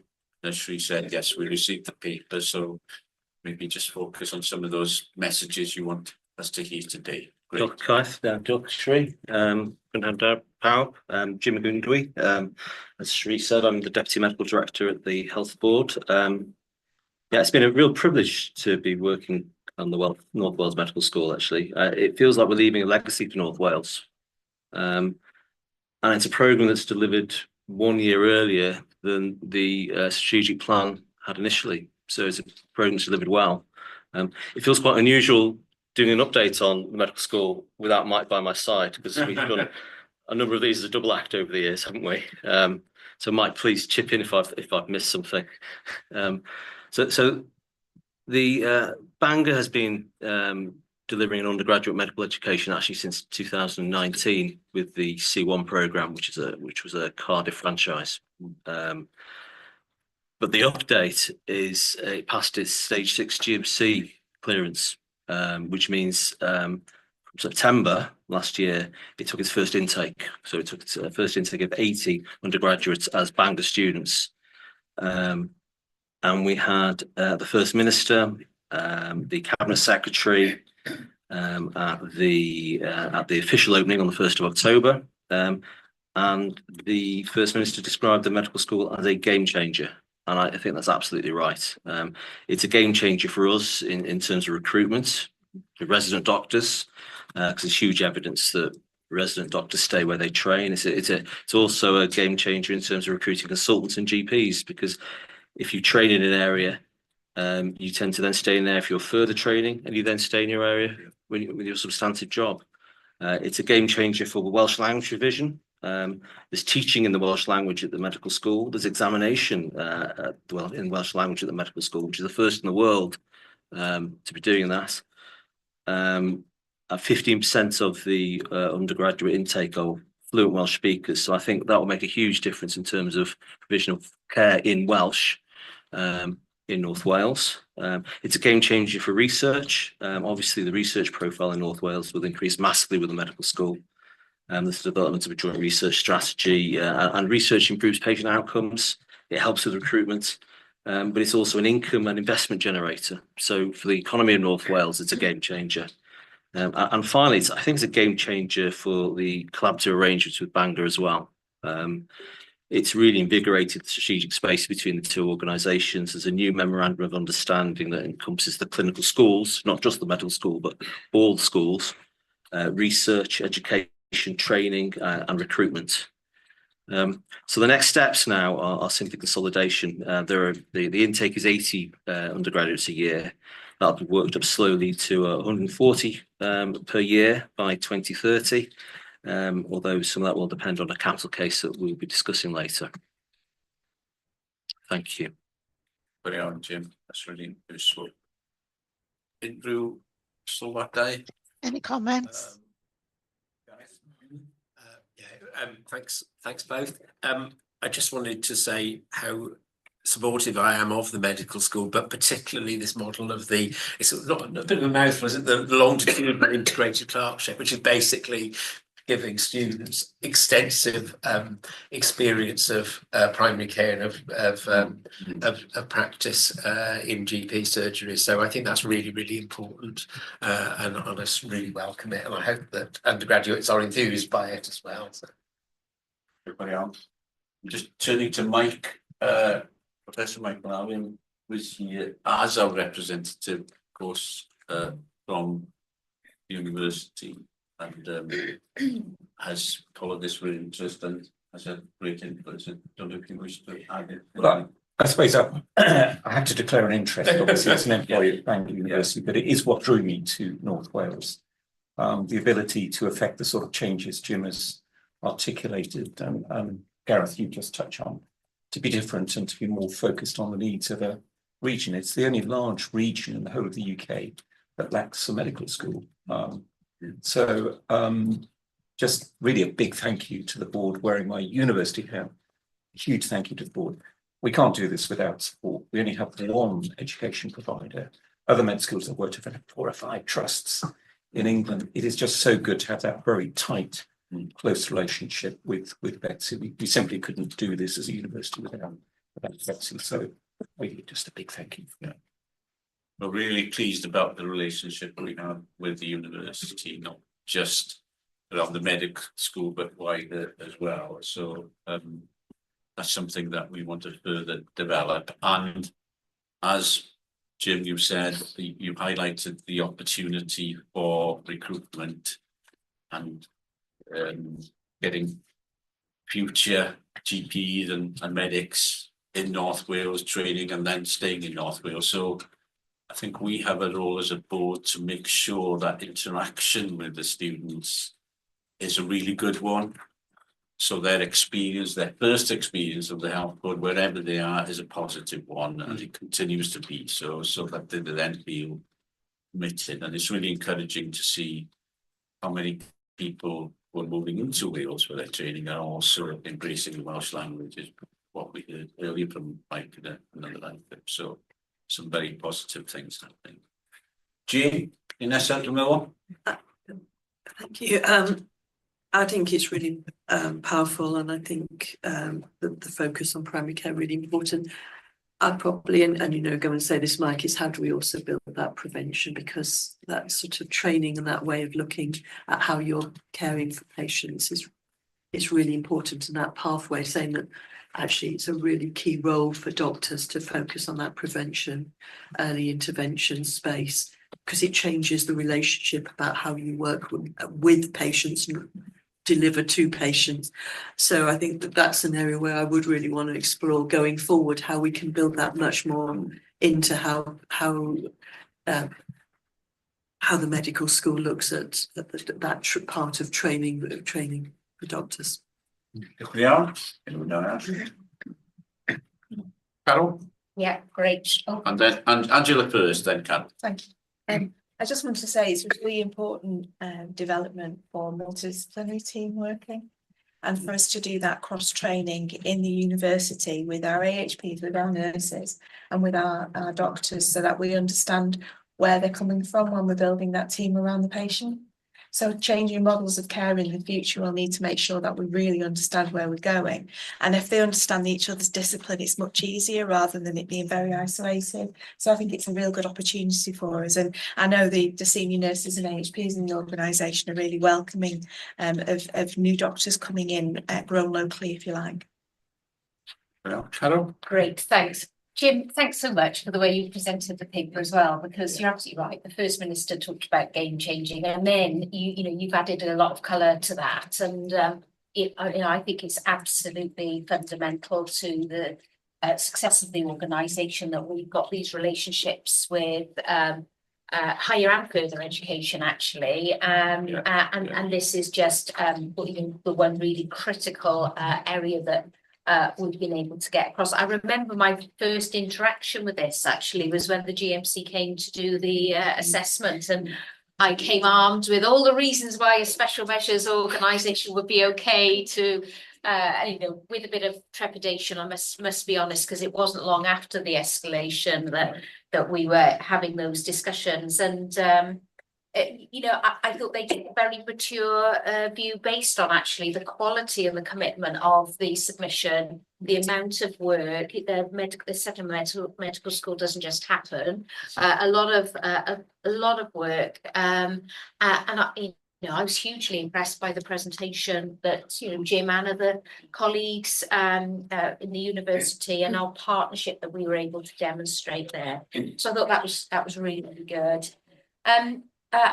You know, in the paper is the what next as well, really around pharmacy and dental. I'm just building on Angela's point, really, you know, the challenge actually about interprofessional education coming through a lot more. And I think we could actually stretch that out and be an absolute lead in that. You know, in terms of what we do as well in the organisation, we've got the education steering group I mentioned earlier in my report, and that will be focusing really on a huge amount of things, but really the excellence in clinical practice, because as I remember back in the long time ago, 80s, when I was a student nurse, the quality of your clinical placements sort of determined whether you would want to stay or, you know, and where you would want to practice. So I think to be absolutely top draw, and remembering that in Ysbyty Gwynedd, our ED department offers the best training for doctors, and has won that award 2 years running. So we've got something to build on. And then a wider comment as well is around this education for all. And I think not just about clinical professionals, but our relationship with the university. We've talked about, you know, mathematicians, digital. We've talked about all sorts of opportunities that there are, both for us as a health service, but actually in the wider public sector. So I think we're formulating something that can just go from strength to strength, really. So without getting too carried away, I know there'll be evaluations, you know, as we go through, and there will be a sense of whether it's delivering for students as well. But all the signs are really positive at the moment. Diolch iawn, Jim. Hefyd, pawb yn hapus felly I nodi'r... Right, so if you're all happy to note that report and thanking everyone who's been involved with this very important development. Thank you also for the relationship that we've got with the university in general. Pawb yn hapus, diolch yn iawn I chi am hynny, am y gefnogaeth ymlaen. So thank you for your support, and we'll go on to the next report, which is the Equality Annual Report. To present this and to note that it has been to people committee, in the committee. So it had been to scrutiny. I'll ask any members of the people committee if they wish to comment as well, but over to you to present it. Diolch yn iawn. Diolch, Chair. Pnawn da pawb, George Roberts dwi, Cyfarwyddwr Cyswllt Gwasanaethau Pobl. Under the public sector equality duty, the Health Board is required to publish a number of equality reports each year. This year, in addition to those required under the duty, we've also produced a race pay gap report, one of our commitments under the Wales Race Equality Standards Action Plan. I would like to ask the board to note that the final version of the reports are currently being prepared for publication, and any typographical errors that appear will be rectified during this process. I will take the reports as read, but wanted to highlight that under the duty, we have to report data at a snapshot in time, which is the 31st of March each year. The information therefore contained within these reports are at a point from 31st of March 2024, and the activity reflects the period 23-24. Going forward, we can publish the reports in a much earlier point in the year, which will make the data available in more relevant timeframe. I understand some members of the board have asked for a deeper analysis of some of the data, for example, comparing pay gaps by professional groups. So although that this isn't required under the duty, if it is something that could be reviewed by the People and Culture Committee, should the board feel that was appropriate. So as the chair has said, the annual equality report, the annual equality monitoring report, the gender pay gap report and the race pay gap reports have been through the executive and people and culture committees, and they're here for final board approval before publication at the end of March. Yeah. Diolch yn iawn, George. Ac yna, just a question. Thank you for that. Are there any comments, especially maybe from David, who's chair of the People Committee who scrutinise these things? Diolch. Mae George wedi cyfeirio. Yes, George has referred to several things that maybe board members have been drawn their attention to already for further discussion in the committee, and I think that it's important that that happens and that we use the committee to discuss some of these things. Of course, this is a statutory duty on us, but it's much wider than that. And this affects our people within the organisation. So it's important that we do this, or we make this something bigger than the statutory. It's important, and we need to show that we take it seriously. So I look forward to some of these elements coming back to us as a committee so that we can discuss them further and then come back to the board eventually with that. Further than that, I've got nothing to add. Anybody else?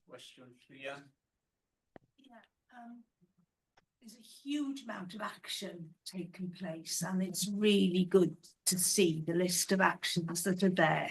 And you also prioritise actions for the future. What I'd quite like to see, and maybe I'm missing this, and it is there somewhere, is what are we aiming for? You know, what does good look like? How can we say yes with the best, you know? And I can't see it. Maybe it is there because you refer to the strategic objectives up to 24. Well, that's been. So we're now, next week, we're into a new year, and I'd like to be able to see what we're aiming for. What does good, well, not just good, but what does excellent look like? You know, listing all the actions we're taking, that's all really good and positive, but what's the end of the journey? And I think actually at that point, we can maybe pause for a moment, because that should be the focus of all our discussions, is that context of, yes, we're on a journey, and what does the journey, what's the focus, where do we want to reach? So I think that's something I think we should take on board in general, actually. And then it's progress along the journey then, isn't it, to reach that point. So with this paper, George, maybe that's something to think about in the moment. I'll bring Claire in and then come back to you to answer any questions. Diolch yn iawn. Diolch, Cadeirydd. Yeah, thank you for the report, George. There's lots of great activity in there, as Rhian said. I guess two things for me. So when I look at gender pay, 80% of our workforce is female, but we have a gender pay gap where men are paid more than women, which says to me we don't employ many men, but they're in all the top jobs. Yeah. Sorry, I'm oversimplifying, No, but that's kind of what that data tells us. So what would be really interesting for us to understand better, maybe at the People Committee, is what actions are we taking as an organisation to encourage and support more women into senior positions? Because that's what we need to use this data for. And I noticed that we can't report on disability pay at the moment, any pay gap, because of our data. So my other question is, what are we doing to encourage staff to be really transparent and open about sharing their data? Because this isn't unusual. This is typical in many organisations, that people might fear that if they are open about something about themselves, that may affect how they're viewed or how they're supported or how they're treated. So we can't be really clear on where we want to head to which I think was Priyan's question, actually, unless we really understand our data first, so. Rhywun arall cyn i ddod â George a Carol i mewn. Shri? Diolch, Chair. Just a quick reflection. In the current world where there's lots of challenges about discrimination, for whatever reason, it's a multifaceted thing. I think it is important for the organization to have a policy that covers several aspects of all this. Yeah. And it can't be just sitting in the board. It has to go down to different levels at a departmental level so that they actually can demonstrate that there is equality at that stage, not at the board level, because it becomes, by the time it's come up to the board level, it's just an oversight. It hasn't really acted on it. So I think the key issues are what do we do from what exactly we see? Do we actually take it to the organization, to the departmental level and make them work for that? Yeah. No, good point that it is entrenched in the day-to-day of the organisation. Yeah. Jane, this is done now. Diolch. I mean, first of all, I want to say, there's the amount of work and things that have gone on, and we've been heavily working with the equality team. I think for me, it's a bit leads on from Shree's, which is about the intersectorial nature of some of the equalities. And I probably would like to see a bit more, not just about the sort of protected and the deprived, but actually some of our really vulnerable communities. Things like the homelessness, our asylum seekers and refugees, some of the other communities that may not be easily characteristic as protected, but actually, are we doing enough around thinking about an inclusion health offer for those vulnerable communities? It is part of the ministerial priorities text, and probably something that we should just stress a bit more about the need to be looking at this as a health board in terms of this equalities agenda. Carol, and then we'll bring George in. Yeah, thanks. And thanks very much, George, for presenting this. It has been around to quite a few discussions. Yes. We had a really, helpful discussion in execs, and got a bit into the detail of the data. Data, I think, needs to be presented in a easier way to understand, and actually really distilling that, what are the big issues, which is what Rhian was referring to, really. So the sense of being a lot more focused and targeted in our actions against the issues that we've got that are demonstrated through data, but also demonstrated through the stories of people who may be in all sorts of different groups and communities that can share with us their own stories. Been particularly involved in the workforce race equality standard, the discussion with colleagues in the Welsh government. My sort of assessment of this is we need to do a lot more work in this whole area of equalities in the health board. Not just about lots of actions and activity, but a lot more targeting and very focused work, and actually orientating our efforts into that.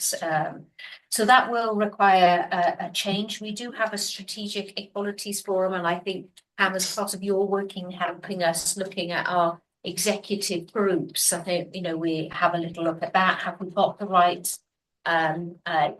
collective leadership in relation to that?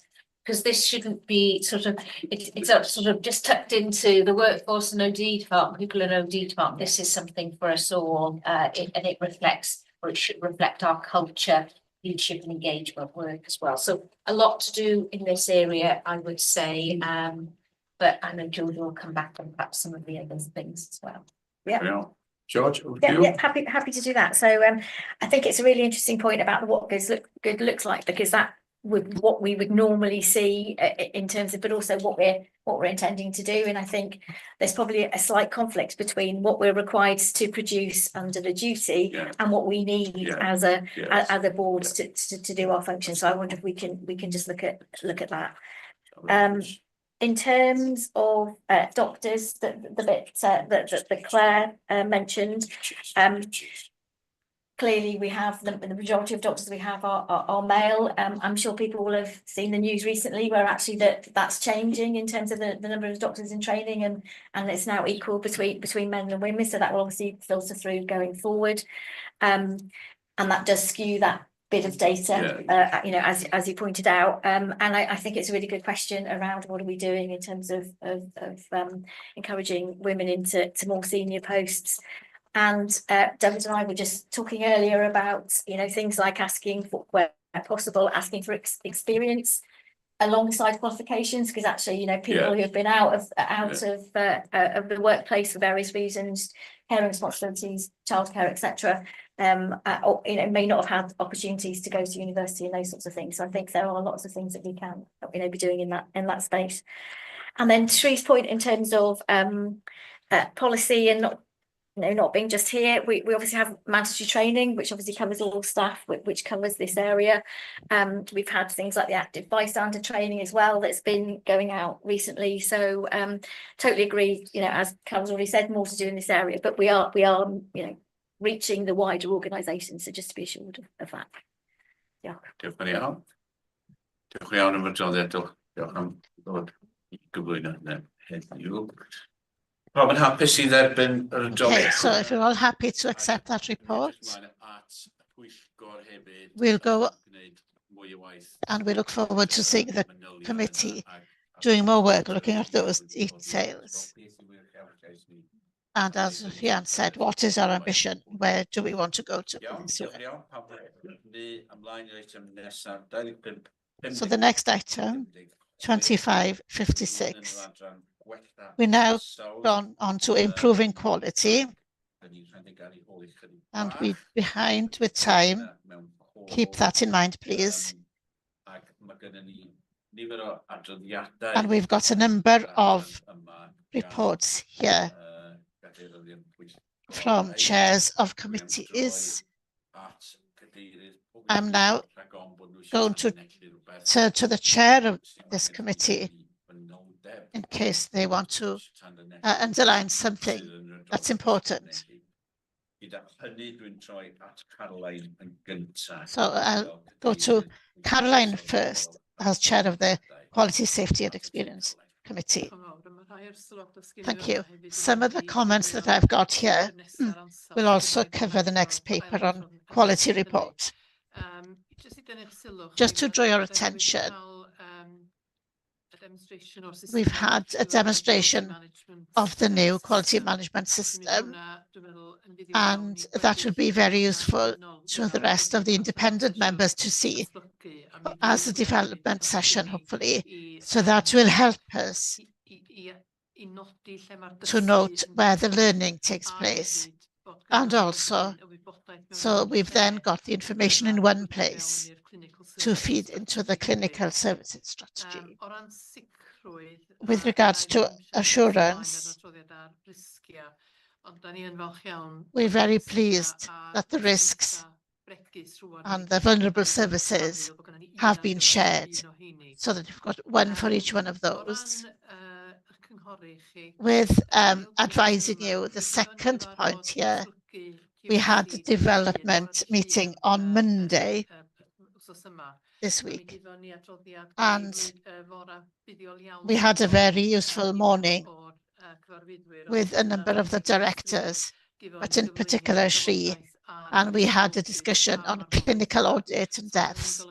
So that means that as independent members will be more confident now to discuss these things in our committees from now on, and in the board as well.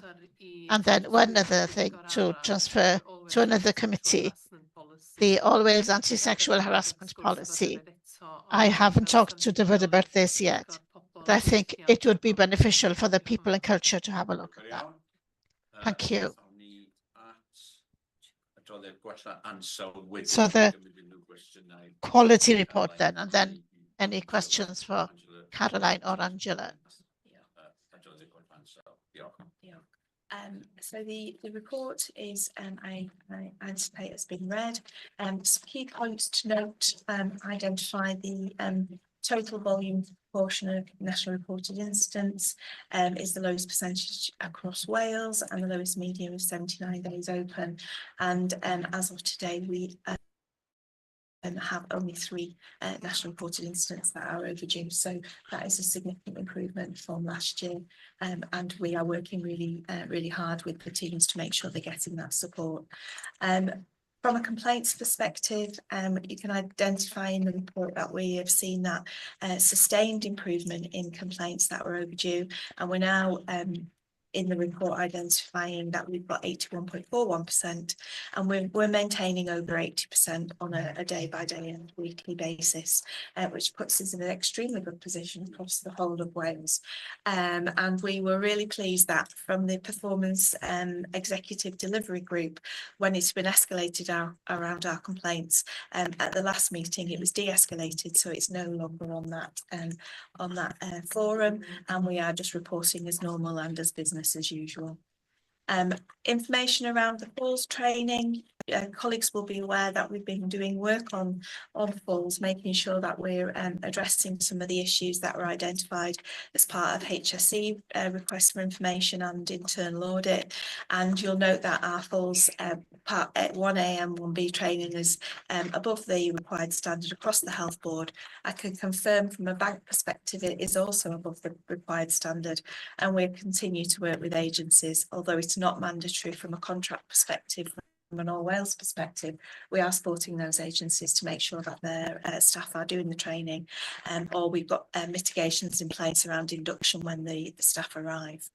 From a pressure ulcer perspective, we've now got our quarterly exec-led meeting in place, and we're seeing that information coming through with an improvement in the numbers of pressure ulcers and the categories of pressure ulcers that we're seeing. From a patient feedback perspective, we're getting information, and the report identifies the results, and we are seeing very good across almost 83% of the feedback that we're getting.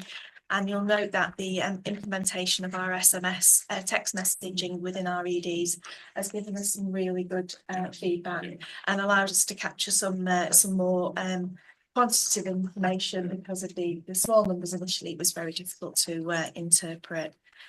Information in the report around our infection control actions and the progress we're making, and we have just received our HARP report, and that Anna must say, I don't know what HARP stands for, but it's the National Infection Control Team who came in and did an inspection across all 3 sites before Christmas, and we've just received that and had some very positive feedback, so I'll summarise that in a future report. And then we're working with senior coroners around the work that continued from our inquest reviews last year, and they've been providing a number of training sessions for us, which have gone down very well attended by staff across the organisation. And I know Carol's been meeting with senior coroners and had some positive feedback about the improvements that we've made. I'm happy to take some questions. Diolch yn iawn. Unrhyw sylwadau neu gwestiynau ar y adran yna ansawdd os gwelwch yn gan munud neu ddod at yn gyntaf gawn ni Billy, please, wedyn Claire. Thank you. I just want to ask a question regarding the complaint themes, specifically the attitude and behaviours of staff. Although the number of complaints from our citizens is small, their experience of incivility is going to significantly affect their experience of the health board. So I look forward to the new values and behaviours being embedded into our workforce policies and processes, bring improved behaviours.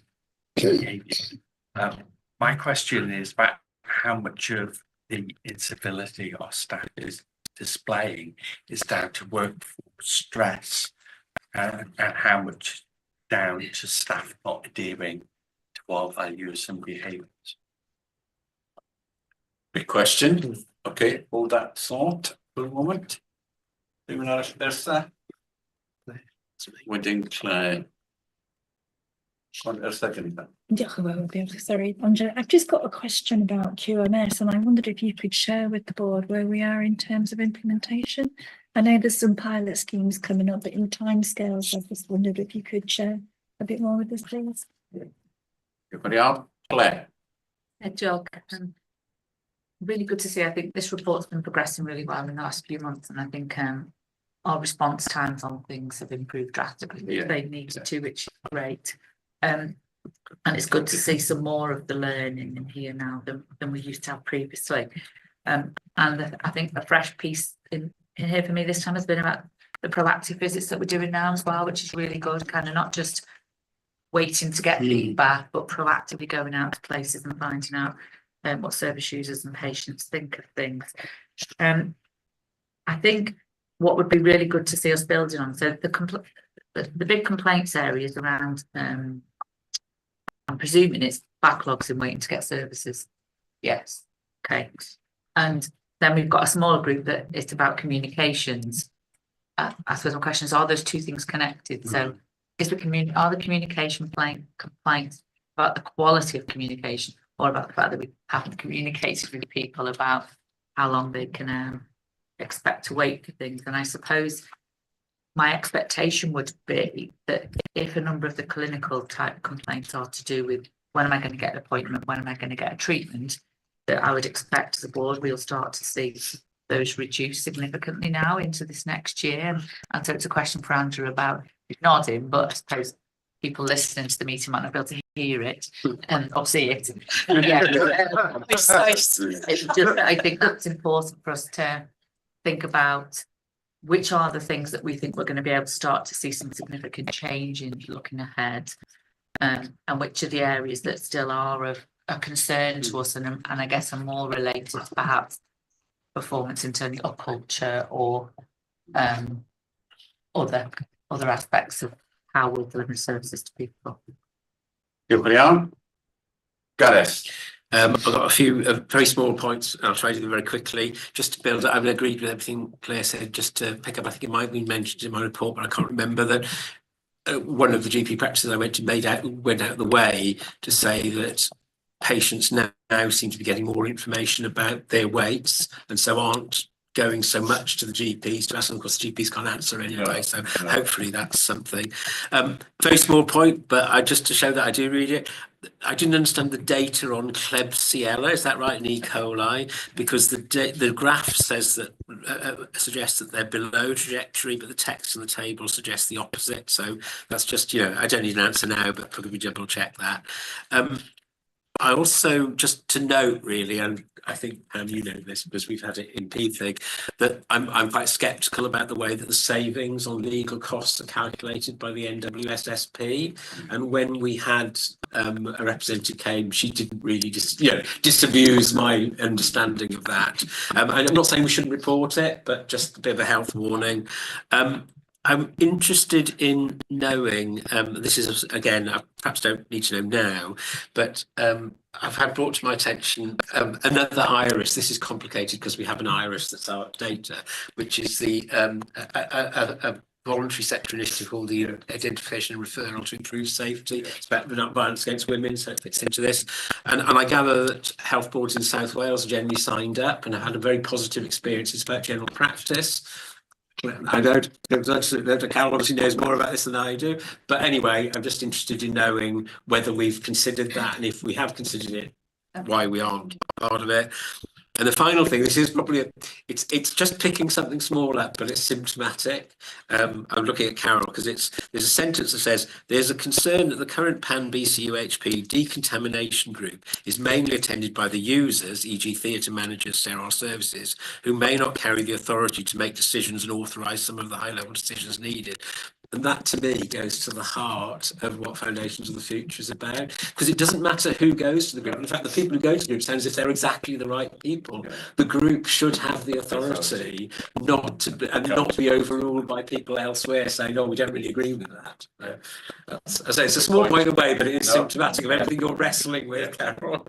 Good point. Sri, you wanted to come in with a point? Yeah, just the object. Just wanted to kind of draw the attention of the board to the fact that the mortality report from last time, with the last couple of months report to where it is now. You could see the telltale signs of how we are proactively learning approaches there in the paper. And also we are triangulating the medical examiner's feedback to the reflective practice. And there is a triangulation themes between the medical examiner's reports and the coroner's inquest. So it's not quite there where it should be, but it is actually on the right track, so that we'll expect a proper learning reports from the mortality itself. So you could see all that has changed significantly. Yeah. But I just wanted to draw that attention as well. Everybody out about that? Jane? Mine's really about how we make sure things come together. So the report on the falls here is about the training that we do for patients within healthcare settings. But actually, if you're looking at this in the broader context of falls, we're actually seeing an increase, a significant increase in deaths from injury, which is primarily driven by falls in the over 65s, and it's a significant increase. And there's a big disparity and growing disparity between those deaths in the most deprived and the least deprived. And we do have other initiatives like the work in planned care, which is looking at how we keep people out of hospital. But the evidence is really strong about the ability to detect people at risk, 6 months before they have the fall, the importance of training, not just health, but social care and other staff in the factors that would reduce that. And I'm just wondering, well, we need to get some of this joined up so that actually when we're thinking about some of these issues in terms of quality, we are looking at that sort of broader perspective about our role in improving outcomes for patients and people in our communities. Diolch yn fawr iawn.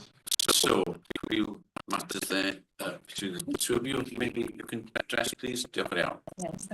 So Billy, yes, we know the attitude and the behaviours come through on complaints, and we obviously really concerned about that. I mean, we work very closely with IHCs and directorates to identify exactly the reasoning behind that and to get information from staff. Sometimes it can be a mix of stress and whether people are actually demonstrating our values. So there is work going on obviously across around culture. So we make sure that we identify whether there's teams that we need to support around that, or whether people have been particularly busy within a day, whether they've sort of been a little bit strained, and whether the way that they've come across hasn't necessarily been as they intended, and then we can do some informal counselling and have the conversations around that. So I think we have got a mix. We have seen those reducing, and we do pick them up, as I say, individually with people. There aren't anything. I know we had a conversation yesterday around some quite challenging reports in the press around people treating their patients quite poorly, and there hasn't been anything that's come through from these to me.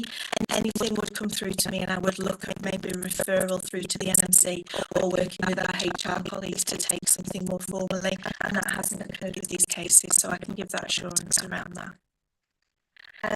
From an Earth perspective, we did show Q&As at a QSC meeting, and it went down very well. We've got a very enthusiastic young man building our app for us, so we're kind of ahead of the game on this. We started off with a spreadsheet, and now we've got this app that we're working with. We've piloted it in different areas, and we piloted it as well, making sure that we're utilising it. We've gathered all that feedback, and as part of the ITP, we're looking at one of the milestones is going to be evaluation of executives. We're looking at how we can look at the China services. So my team have been working around each of the China services to see what wraparound we need for that. And then we've got a proposal that potentially will then ask all services to complete it as a baseline on the app, which will be easy enough to do, and then we'll be able to collect that information and identify where the areas are we need to do the work and the focus to get that information. We'll then have a directory, and we'll talk about our policy manuals, and have a directory of services where we can identify where the policy is. So we're planning within the next sort of a quarter to get to a position where we'll be able to then put those out to the rest of the organisation, and then we'll have that evaluation whether we've got it learned. But we're building on the QMS, so we're looking at our value and sustainability information. How does that feed in our knowledge around all within those areas. And obviously about the way we develop services and things like that. So where you would give the whoever is completely operative throughout the organisation. So if I make a comment, it's a system of work. So I think it's management, it develops the whole. And some areas, I should say, we chat about it. Some areas that we need to address. So if I find when the top responsibilities, for example, very technical, to address and the international standards and all that sort of thing. Just make it as a way of working. So I think there is a plan to do that program. And completely linked out as well earlier about that continuous plan. Because we've got quality issues, there may well be a planning issue about how it's designed or developed for the future. So it needs to sort of have it be integrated into that, which makes it our question to say because there's always ways to deal with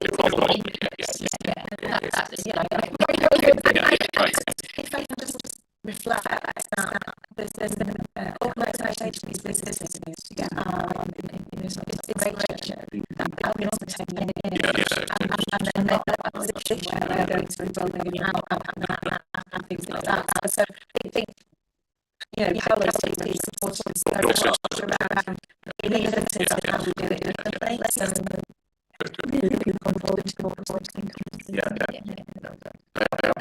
Next, Claire. So we're asking around access and the communication. I think absolutely you're right. We'll see a reduction in those complaints once we start getting our access there. We've also seen a reduction once we very, very thoroughly communicating with people. We have got the GPs which is doing a lot of work around that, making sure the contact is there. And from an IT central perspective, that communication is very clear around how we can take it forward, what we can do, and giving people time scales and encouraging our clinicians to have the conversation and outpatient appointment and say, and this is how long it will be, and this is what you'll be waiting rather than an expectation people will be seen in a short time frame. And so what we'll see is we have a reduction in the complaints, and we're actually seeing now because we're actually able to see all the complaints because the numbers are so much more reduced, and we're able to review them in that 30 working days. We're actually seeing the complexity is the ones that we're going to be working on. The ones that are coming in and fairly simple for us to address as an apology or an explanation, we're turning around very quickly, and we're managing through PALS, through early resolution, with a conversation with the director of nursing or a matron, and it's the ones that are more complex, like the ones that we're going to be dealing with in the future. And then from Gary's point, the clepsy dilemma, the table in the graph are different because one includes both community and hospital, and the other is just hospital, which we are managed on. So I just need to make sure the team make it more clear in the report next time. The legal cost is done, I'll pass that there. And then Iris, we did do a pilot in North Wales. We had a cluster of 7 GPs who undertook the pilot for us. I used my safeguarding budget to extend the pilot for 6 months, and the police commissioner extended it for 6 months as well for us to get the evaluation for us to continue it. It didn't evaluate that we would want to continue it necessarily in the model it was. So we've used a review of how we provide from a safeguarding perspective to support the GPs. It also was going to cost us a 7th of the cluster budget a year, and they'd already allocated that money in different areas. So David and I spoke to the police commissioner, Carol and I discussed it across the organisation, and we felt the model we had was giving us the support needed without following the Iris model. There are a number of health boards in South Wales who haven't gone with that. So it's been very in-depth what we've been doing around it. And then the group around the users, there's a review of the terms of reference at the moment of that group. They do have the authority. I think it's just who's chairing it and where it's going. So we're just doing a lot of reviews of terms of reference, making sure we're ready for the foundations for the future with governance. That Pam's been leading, looking at where we are. And I just pick up on James' point, you know, it's really important. I think it underlines what Eartha was saying really about the QMS and where issues come up. Actually, they're often about service planning and what the bodies of care are. So when we talk about falls, there's so many dimensions of that, of course, isn't there, Jamie? And I know that that will sit with you as well in terms of that prevention agenda. So thank you. Thanks. Yeah, and on the legal costs and the debate possibly. So I think that's quite a live issue. So I think just I suppose for sure, you see it's the plan around what we've called transforming legal services this year. So as an executive, we've agreed to offset some of our legal spend with recruiting internally, so we can create some expertise in-house. And as part of that, we need to have a much better system about how we can track spend, given the previous conversation. So what I've asked Matt Joyce to do is to do a paper coming back through the performance committee to set out the plan, the action that will be taken, and then obviously we'll be monitoring progress through the plan as well. So just want to say there's lots of activity in there, but it'd probably be good for Gareth through his committee to have a sense of the direction. Yeah, that'd be great. Thank you. Diolch yn iawn. Pawb yn hapus, felly gyda'r atebion. If you're happy with those responses, thank you for that detailed report. Lots of work taking place and reflecting the improvement that's happening in a number of areas. Of course, there's more to be done, but thank you to everyone who's been involved with that work. Happy to accept the report, please. We're now going to break for lunch. And we'll reconvene. 3:33. So 20 minutes break. 1:33. If you are viewing, then you can have a break also. And we will join at 13:33. George?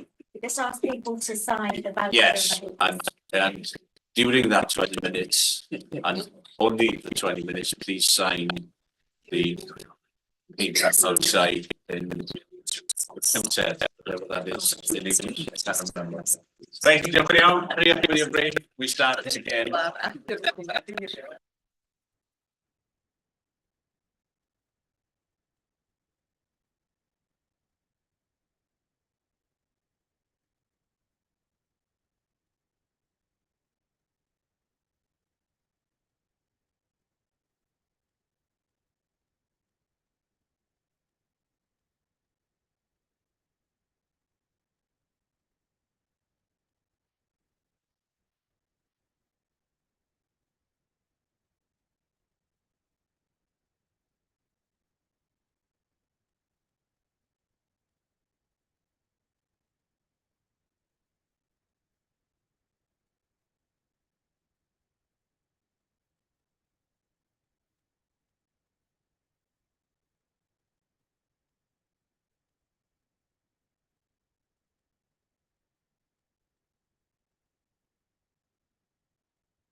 Pnawn da, unwaith eto, croeso yn ôl.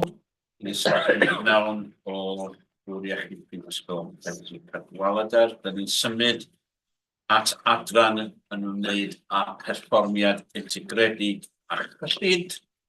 A nifer o adroddiadau yn yr adran yma. Now we're moving to the integrated performance and finance section, and as before, the chair of the committee has presented the report.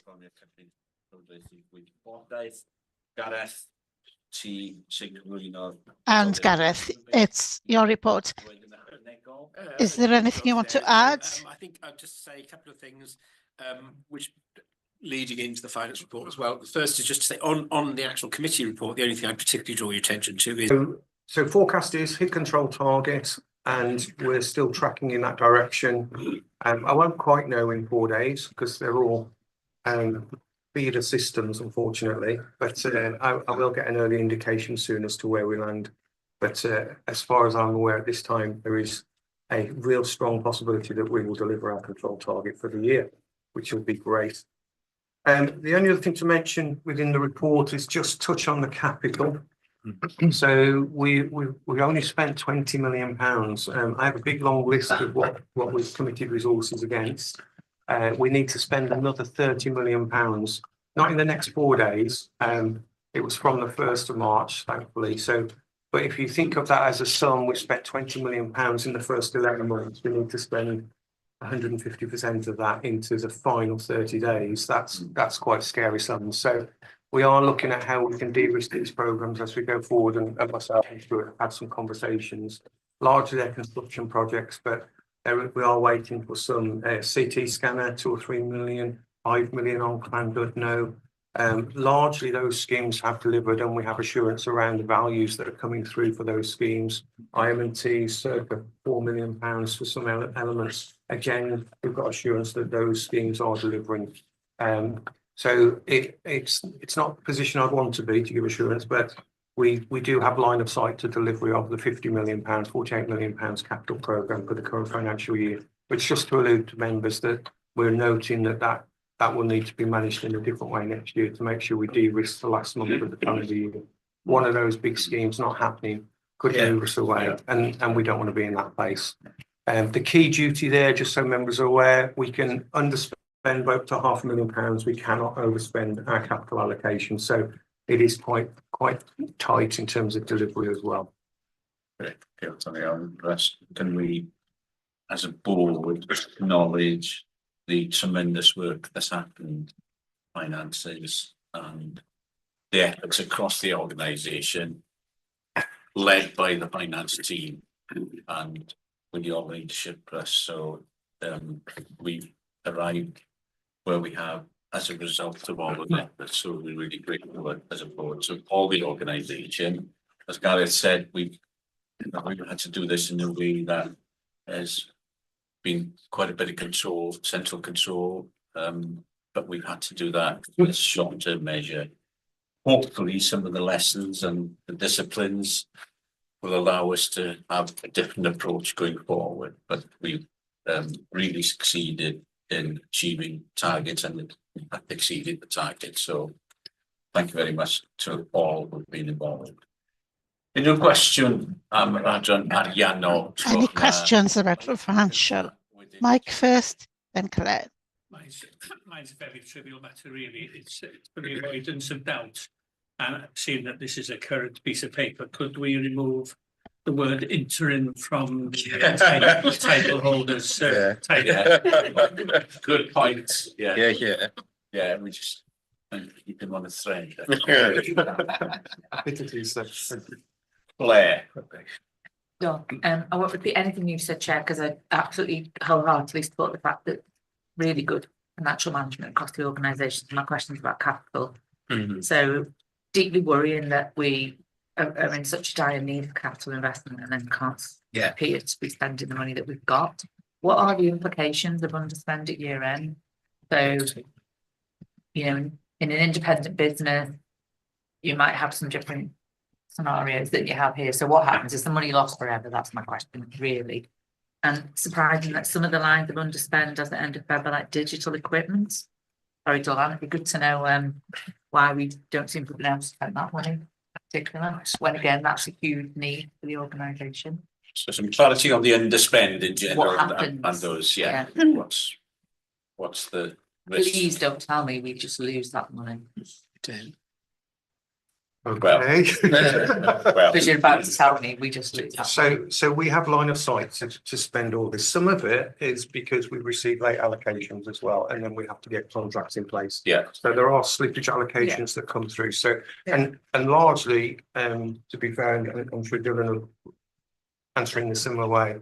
Largely, those slippage schemes do tend to be digital because there is a perception we can very quickly spend resource on computers and hardware, etc. So that's largely why some of those elements remain. We would have a regulatory breach or risk a regulatory breach. So therefore, a qualification on regulatory breach, which we had on our annual accounts through Welsh Government colleagues, if we failed to be within £500,000 of the scheme. Which includes over and under. You can't go over. Over is a breach. So if you're under the regulatory breach. If you're under by more than £500,000, that is a regulatory breach, yes. So what we would undertake, and we have lots of discussions with Welsh Government because colleagues don't want to have underspends either. So I think Ian is particularly concerned in this regard because there's a lot of health boards that are in a similar position. So he's kind of that's usually the finance chief of government. So yes, capital lead, yes. So he's looked at our plans and gone through them. We've brokered where we believe there may be some slippage, and Clondalkin was a good example where we believe there might be some slippage. Our plans, therefore, have been aligned to what we believe can be delivered and also what has been assured through Welsh Government. So this should be deliverable, and then Stuart and the team have been through the capital works to make sure they're concluded. There'll be measured term works that will be undertaken even up to the close of the financial period in order to make sure that we commit all the resources we can out of the programme. So I'm assured as much as I can be that we'll deliver, and we have line of sight to deliver, and we're clearly not going to put ourselves in the position of overspending against a regulatory breach, but there is that risk around that £500,000. And you're absolutely right. We should have had these schemes and planned these schemes to conclude sooner because we need the works to conclude for the staff and the population, don't we? So we're gonna have another think on these major capital schemes. What I would say is that this health board is not used to seeing a £50 million programme to deliver, and so there's a bit of learning, I think, within the overall cycle of business and what we need to put in place to make sure that we deliver on such a significant sum of money. And when you've got a team that historically have delivered 14 to 15 million pounds worth of capital programme, and then there's a £50 million programme before them, there's a bit of learning for all of us in that, I think. So the bad, and then the final point, which is the one you kind of the bad news. If we underspend it and we haven't brokered it, it's not there and available for the following financial year. So there's an onus on us to ensure that our plans deliver. We have opportunity to broker resource. If we don't take that opportunity and run it up to 31st of March, then there's a risk we lose that resource. There's no obligation on And Welsh damage our Government. credibility, because if Yeah, we're able to absolutely, achieve 50 absolutely. million and we used to spend 15, Yes, yes. then we don't look like an organisation that No. can spend. Good point. large I think sums of like money. Carol wants to come in on that point. I think that the broader point in terms of ability to deliver larger scale capital projects. I think this relates to some of the discussions certainly some of us are having yesterday around our capability around programmes of work. The structured approach, the leadership SRO type approach, good business cases, good deployment plans, escalation and risk management. And to be quite frank, that's underdeveloped. And so then when you do get a big investment, we're just not got the high levels of maturity to be able to deliver it confidently. We've got to shift that really quickly. And I haven't seen signs, new colleagues joining us that have got experience in this will be able to guide us. Some of the work we've done on governance, now the next level plan will help us as well. So we certainly don't want to be, but we really cannot be here again next time. Dylan. Yeah, no, it's just to come back on the IT specific. So yeah, we are already prepared with other ready schemes to go. Yeah. But we can't put orders in until the money's been secured. And unfortunately, most of our money was Welsh Government last minute slippage. So we've attempted as best we can. We're working with finance colleagues around things like bonded stock and things like that. We've got to also do that side of things right. Yeah. And that's been one of our challenges, is the ability for the market to deliver what they need to deliver in time. Yeah. And it's in our ownership. Yeah. Diolch yn iawn. Unrhyw un arall? Os nad oes, gawn ni ddiolch am yr adroddiad yna a'i dderbyn o, ysgolch yn dda, yr adroddiad ariannol, adroddiad misol. Pawb yn hapus i wneud? Diolch yn fawr iawn. Okay, everyone accepting that report. Now we come to the next item, which is the integrated performance report from Russ. No? Sorry, Steve. Steve. Over to you for the performance report. Diolch yn iawn. Diolch. So, colleagues, this is the performance report to month 11. So the majority of the data here is to the end of February. There are some data lags on some of the indicators, and I know it's self-evident in the report. The report itself is built on the escalation process within the health board and the integrated performance framework. And throughout the course of the day, we've been trialed a fair bit on some of the reasons why our performance is not where it should be. And then in the IMTP, we've also then described where we expect our performance to be. So I will be succinct if I can in the quadrant areas that we look at. So quality and performance then, obviously Angela delivered the report, but it's really pleasing that we still have no several events, and that's been the situation since July, but we still have got an issue with the learning from events themselves. And we've incurred findings, we are aware, and there are still 50 outstanding at the time of writing of this report. So we need to improve that process going forward. Clinical coding compliance is also remains an escalated issue within the framework, and Dylan and the team have got a plan to improve, but still not at the 95% target that it should be. From a people and organisation perspective, our PADR rate is 79%, and it has improved across the year, but it remains slightly under the target of 85%. Our sickness absence rate is at 6.3%, and a lot of work is going into that area to both understand it and manage it back to a lower level. Our turnover rate for nurse and midwifery is only at 0.5%, which is really good. I've not experienced a rate of that before, so credit to the team in that respect. And our off-contract agency is 3.9%. That's a key measure for colleagues to improve upon. We both need to sustain our substantive staffing, but also save money through moving away from those frameworks. Finance quadrant, Russ has just updated us upon.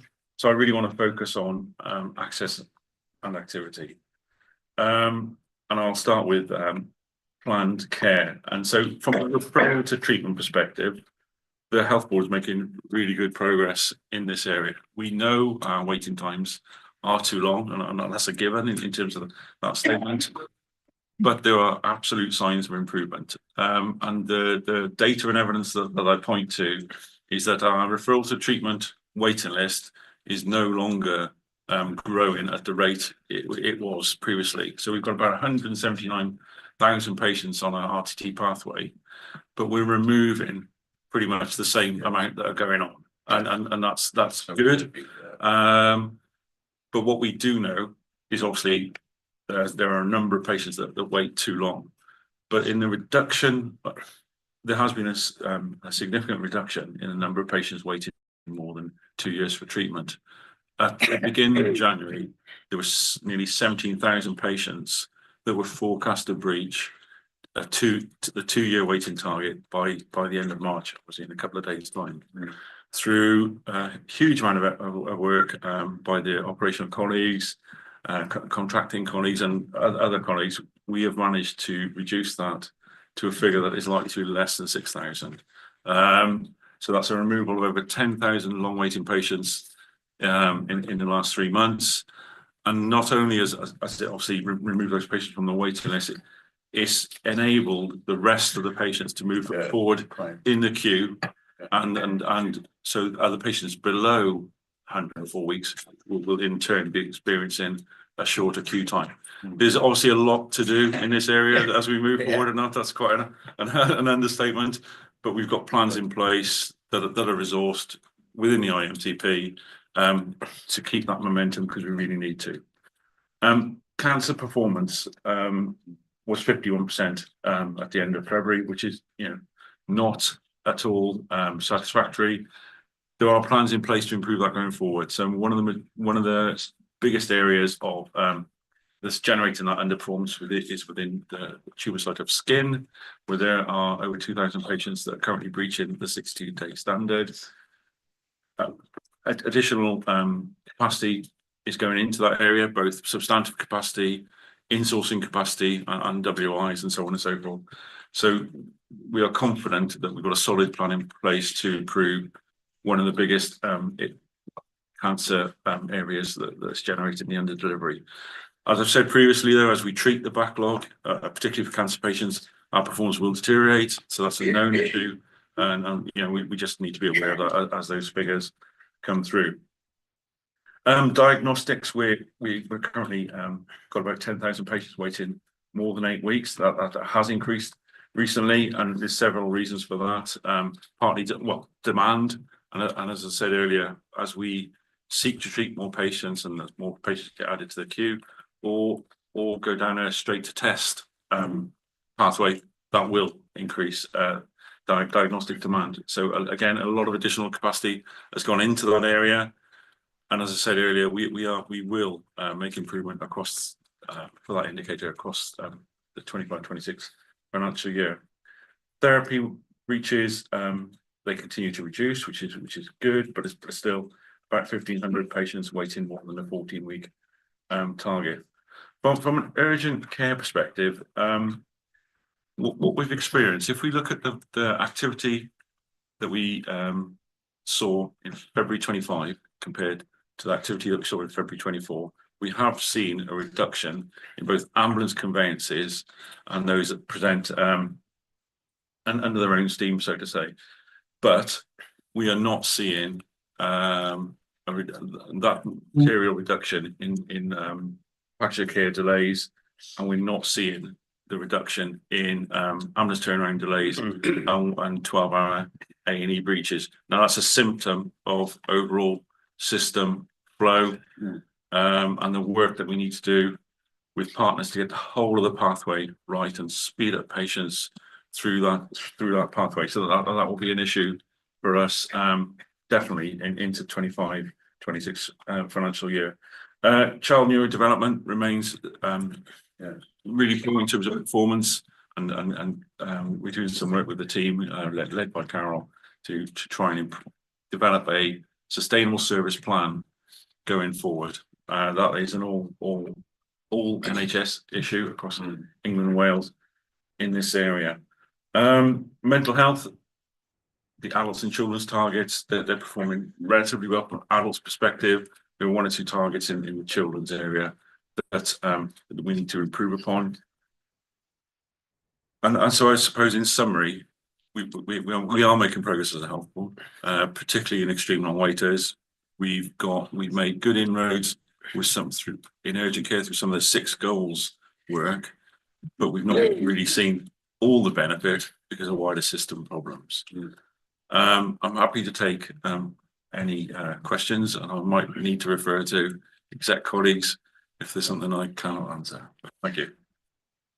Steve, that was very comprehensive, and I take this opportunity to thank you for all your efforts in this space and your approach and your huge passion for improvement, and it's reflected in the progress that we are making, as you rightly point out. So I just want to thank you for your personal leadership, which has made a real difference, actually. So we're really grateful for all your efforts.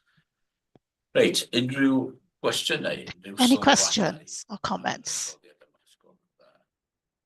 Gareth am yn diwedd. Yrtha gynta, wedyn Claire. Hi, Steve. Hi. I've just got a couple of questions about some improvements you've noted here, and if they're sustainable, because obviously they're going to really help us if they are. So you noted that there's been a decrease in the number of attendees at ED, 10.7%.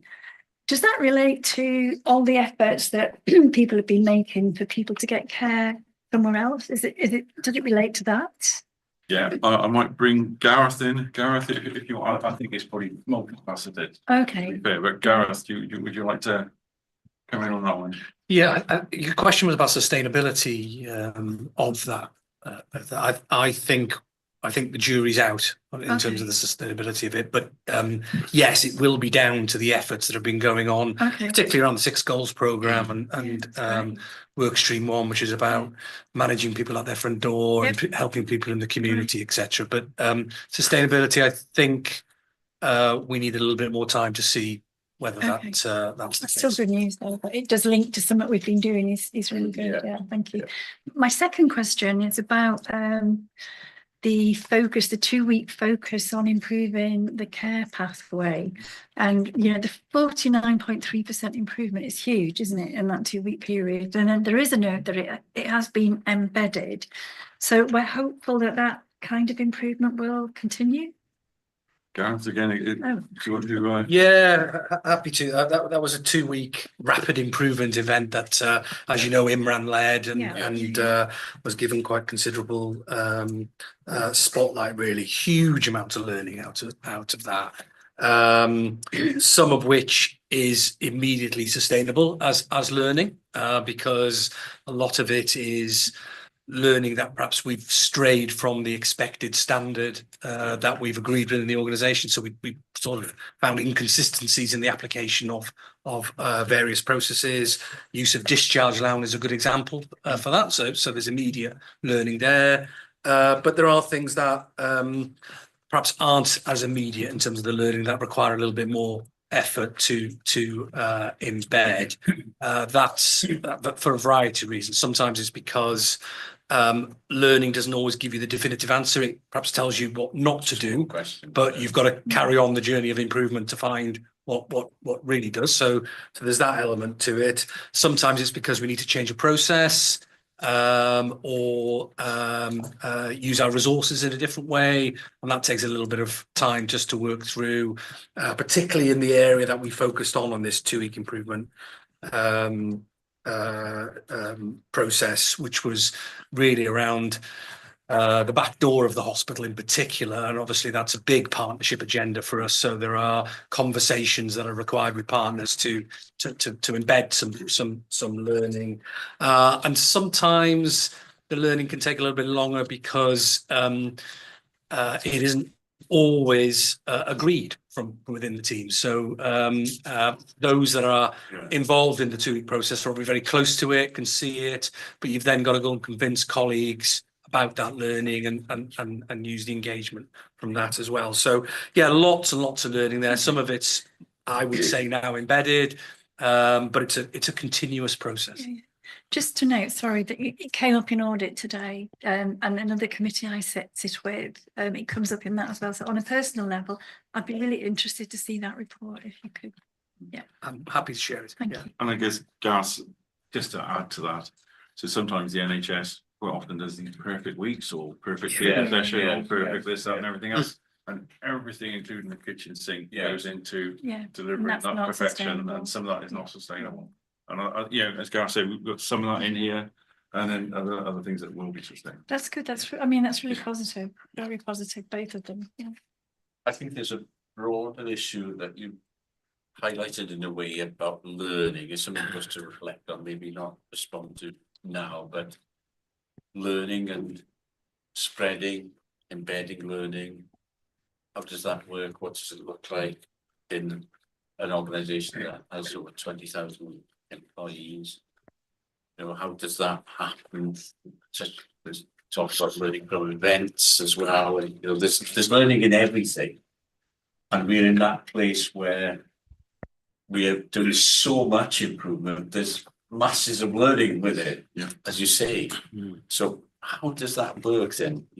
I think that's something to reflect on another time, and maybe the appropriate committee could follow that up, because I think it's going to be part of our next chapter, isn't it? In our 3-year plan, I think it's going to be a central part of the next stage in our improvement journey.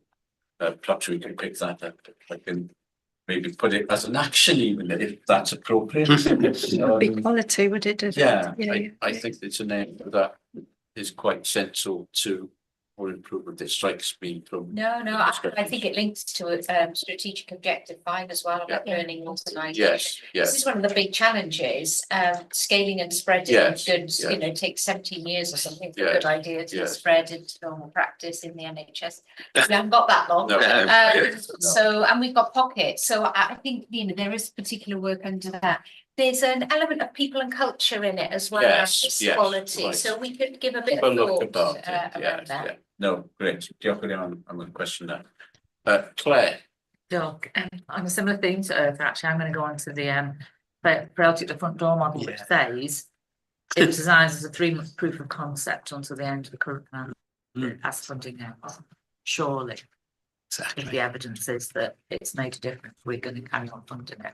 Because isn't that the purpose of funny money, pilot money, initiative money, is you learn from it, and then if it's working, you make snap on that one. This was one of mine. Practice. So that's the first point. Second point is we have got to do the learning from events. That's just like such an own goal, isn't it? Paying out 130k or more, which could be spent on. Oh, maybe we could spend that on frailty at the front door. So we've got to get, some of those things like that are just simple. We've got better at responding to complaints. Let's get better at responding to these in a timely fashion as well, please. And then my other point was just around People and Culture Committee, perhaps doing a deep dive around absence and stress and mental health, because it's always there in the figures, every board, that's the main reason for absences. And what would be interesting, I think, for the committee to review, are we doing everything we can? Could we do more? Is there better practice in other organisations that might help us to address that aspect around absence levels? So on that, on that, we'll ask the committee to see how that fits in with the work programme. You remember that committee as well, Claire? I am, yes. So, and then just one specific question, and maybe it's just wording and maybe I'm being nitpicking, but around neurodiversity, we talk in the paper that this is becoming an increasing priority around children for the Regional Partnership Board. I just think, and i.e. it's okay to say it's becoming, so what's going to happen? What does that mean?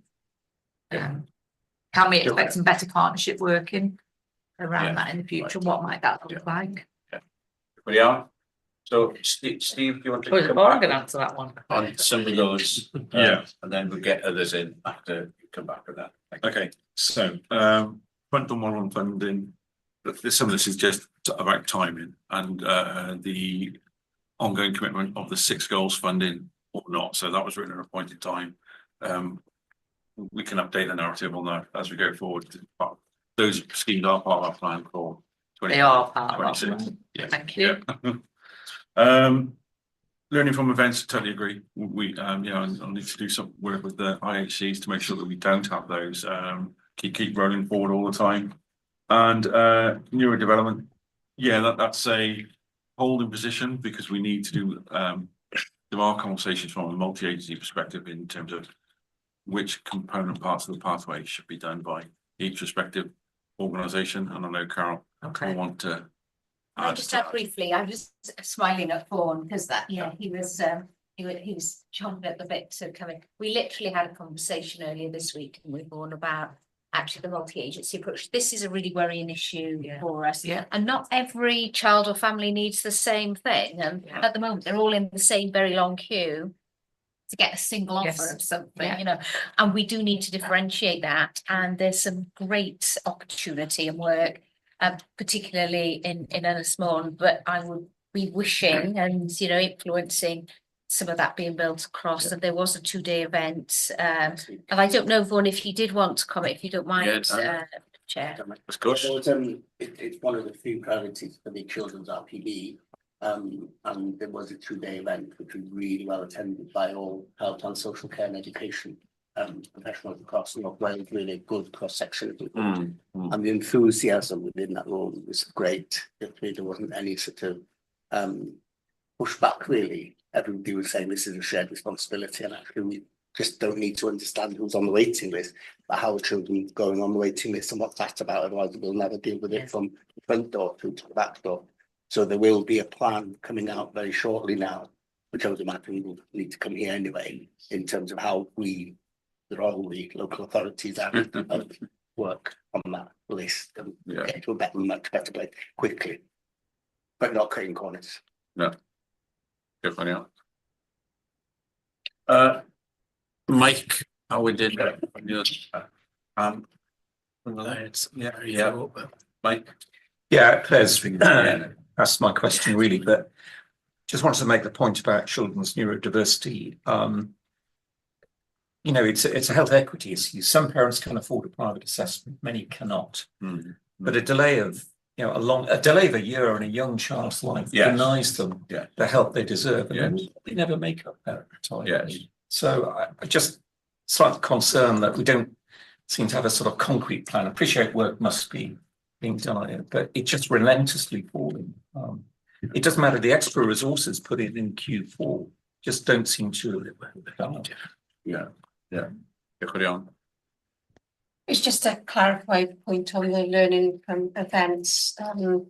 There, so we've what we've been doing as an organisation. I think since probably the legal team have transferred over, we've got more of a focus in terms of some of our processes. So we've changed our processes and we've got the visibility in terms of the learning event. But I would say it's an issue across Wales, not just specifically. So it's just the issue is more around when we're submitting the evidence, if you like, around the learning, either it's not robust enough, and then hence it comes back, or we're not complying with the timescale. So just I suppose it is in the plan. So just so you're aware, there is some plans in place. It's in escalation through the integrated performance report. Myself and Carol met with the managing director of shared services and the head of the Welsh Principal in the last week. We are working really well with them, and they're actually very supportive of the approach. I would say we managed to avert 9, I think it was 9 or 10 penalties this time because of the approach that we're taking to addressing that. And part of the plan is dealing with the overdue, as well as looking at the ones that are up and coming. So I think Carol is really key that we've got a trajectory. So we're not just dealing with the overdue, we're catching them beforehand. And that links back to the previous point around learning. You know, this is a symptom, but actually it's about when these things happen, how do we embed that learning? So just as a bit of assurance, it is in the plan. I've put it in as a in the plan for visibility for board members. And it's been through audit committee as well. So just want to give that assurance. Diolch yn fawr. Gareth. Yeah, just very briefly, Claire picked up the one point I really wanted to pick up, so thank you, Claire. So I wanted to echo your point about Steve's contribution, but also to say that, you know, hopefully people can see that now in the report we're getting much more analysis and explanation of what we are doing. So I think that's really, really helpful. And we picked that up obviously at PFIG.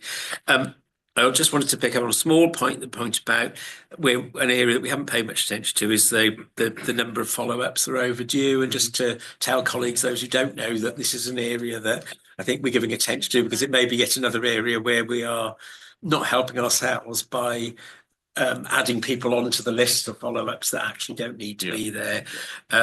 And the final point, which I mean, I defer to Carol on it, but just to pick up Mike's point on ND, when I went to the team in the East, and this is a few months ago now, but they were literally getting 3 times more referrals in each month, new referrals each month, than their capacity to do the assessments. So the system needs to be re-engineered, and we need to change the way of. But it's not just what we do; it's obviously the implications for education and local authorities also. Absolutely huge demand, as you say. Right, run Angela, wedyn Caroline. Yeah, so just coming back to Claire's point about can't we manage them the same way we did complaints? Just for information, we had an inquest oversight group that we set up fortnightly when we had a lot of overdue inquests, and we were in trouble with coroner because they were chasing us. We're now in a different position from there, so I've changed that focus to the learning from events. So we meet on a fortnightly basis. The IHCs and divisions bring their information. Matt is working very closely, providing that detail so that we can go through in that meeting. We've had 2 formal meetings now. It's now on a fortnightly basis to help the processes that Pam and Matt are putting in as well, just so that it's got that operational support. And the formula worked for inquest, so we didn't understand why it wouldn't work for this. Great. Caroline. In terms of the overdue reports and the penalties, I'm really glad there's support in place now and action being taken. I do wonder whether there are patterns in teams that are laced not just with this, but complaints, mandatory training, and a range of other things as well. I also wonder whether the managers of those teams are aware that there are financial penalties, and also I'm just wondering, are they aware that this is reported to the board in a public setting, and that this is a matter that the board discusses on a regular basis. Coming back to the neuro diversity, this is something that QSC discussed at the meeting last month as well. We had the annual report from the DECLO, and we used the opportunity to ask her about this. And we were given an explanation, which was an interesting one, that yes, the figures are low. It's interesting what Gareth said about the significant increase in referrals, and I think that's nationwide. Yes. Not just locally here. But when QSC discussed last month, we were told, well, the fact that there isn't an assessment does not necessarily mean that supports can't be provided, for example, in education settings. But the issue is that schools often want to see an assessment and are waiting for it before putting support in place. But I'm really pleased that Vaughan was reporting about this is a priority for the Children's Regional Partnership Board, and that work, intensive work, happened very recently, because that's what needs to happen. All of the professionals from all of the organisations, including different departments within the local authority, need to work together on this. Diolch yn fawr. Karen, nesa. Just to come back on Caroline's point there, so as a result of the increasing numbers that we were seeing in the LFERs being overdue, Russ is now putting it into his conformance report that comes to audit committee, and it does clearly spell out where the offenders are, so to speak. And I think they are aware because the charge, if I'm correct, Russell, goes back to that team, so they're carrying that cost. So there is an incentive for them to sort of pull their finger out now and start working with, is it Matt? Yes, And others to get this out. And I was just going to raise throughout these papers, it's a timing thing, I think, because the numbers in Angela's report versus this report versus what we've seen at audit committee are kind of what was reassuring from your report was that trajectory downwards. And I'm hoping it's still going down. But in January it was 106, I think. Yes, the lowest it's been this now week. 50. So it's not particularly evident, but you can see that things are improving. And there's a broader point there that we have unearthed, as it were, and that is to give people the full picture, you know, where there's a tendency for us all to work within our so-called straitjacket, but actually give people the full picture for them to understand the impact from a performance and a financial point of view. And I think that's one of the successes of the work you've done around planned care, isn't it, Steve? Where people now realise, you know, consultants understand how many people they've got on their list, for example, waiting lists now they didn't previously, you know. So it's that give people the full picture so they see what the effect is and the impact they have on the whole organisation and outcomes for the population. So that's a really important point. Right, unrhyw arall wrth dwi'n credu wedyn nawn ni ddod y drafodaeth I ben ar hon. Yeah, sorry.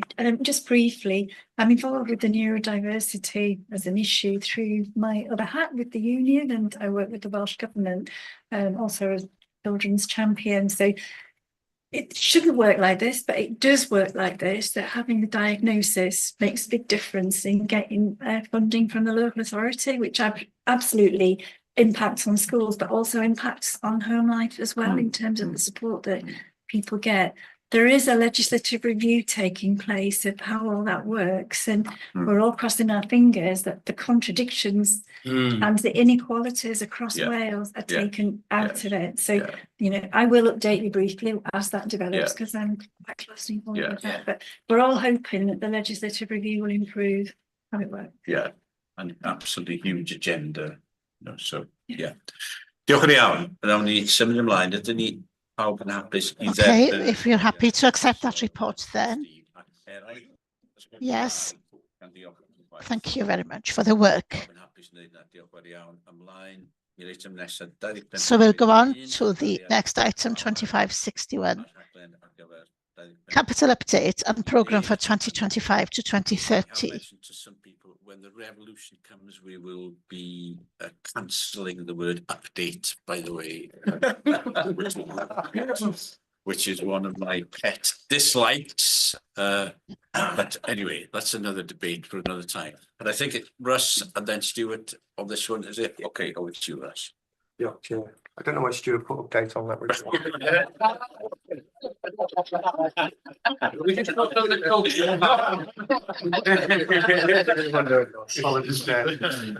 If I briefly introduce the paper and then hand over to Stuart to give some more flavour. So we've gone through the same prioritisation process as we went through in the previous financial year. As roughly £70 million, £68 million worth of bids that we've received. Obviously, we've got to fit that into a £17 million discretionary allocation.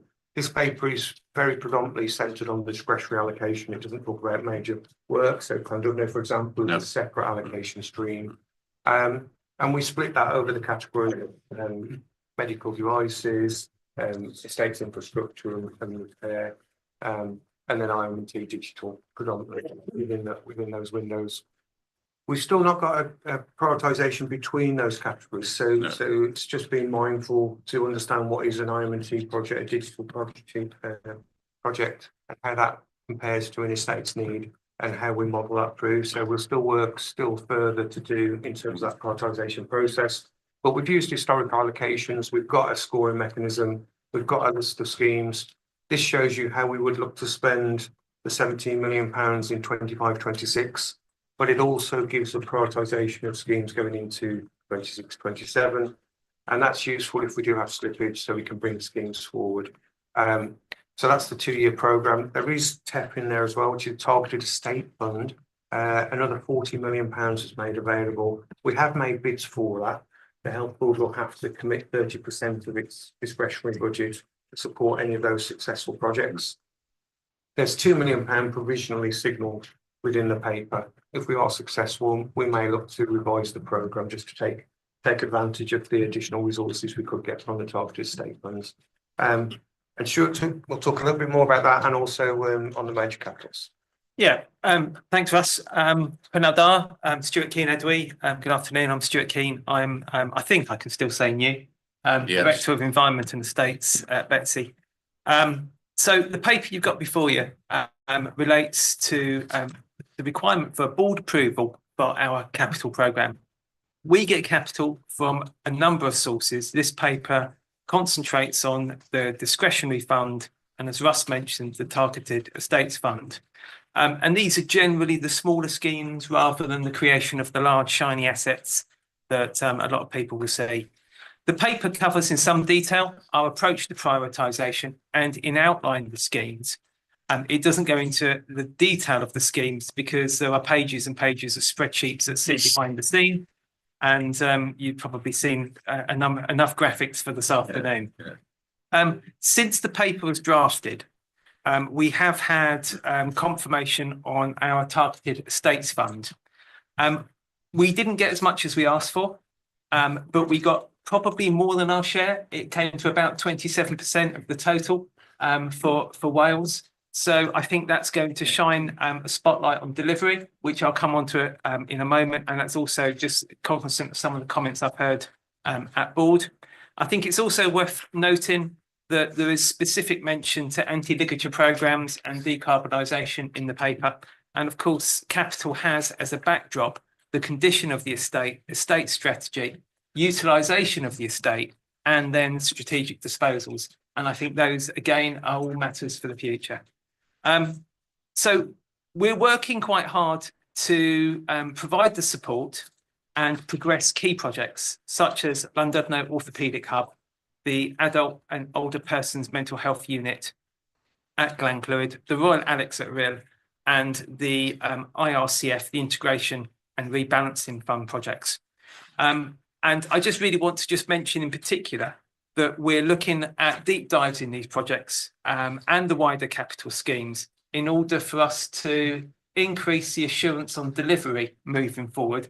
And I think that's going to be something that you'll be seeing in, I'm reluctant to use the word update now. Progress report. Progress reports. In progress reports over the coming months. And that relates to both our in-house delivery, but also how our external contractors, cost managers, project managers, design teams perform on the projects, because ultimately these projects happen through teamwork and we need to take everybody on that journey. Thank you very much. Happy to answer any questions. Diolch. Diolch very much, Stuart. Can we also say, as well as welcoming you as still new, but also thank you for the way you have hit the ground running and come up to speed really, really quickly. And thank you for your huge commitment to the work and your approach. And we can see even in these first 3 weeks, you're going to make a real difference, and you offering leadership in this space. So real thank you for your commitment and passion. Unrhyw gwestiynau? Reit, gynta, Karen, wedyn Rhia. Gareth wedyn. Mine's just a very simple, perhaps almost trivial one, Stuart, around what the $100,000 therapy manager is. I can't answer that in detail, I'm afraid. Yeah, okay. Yeah,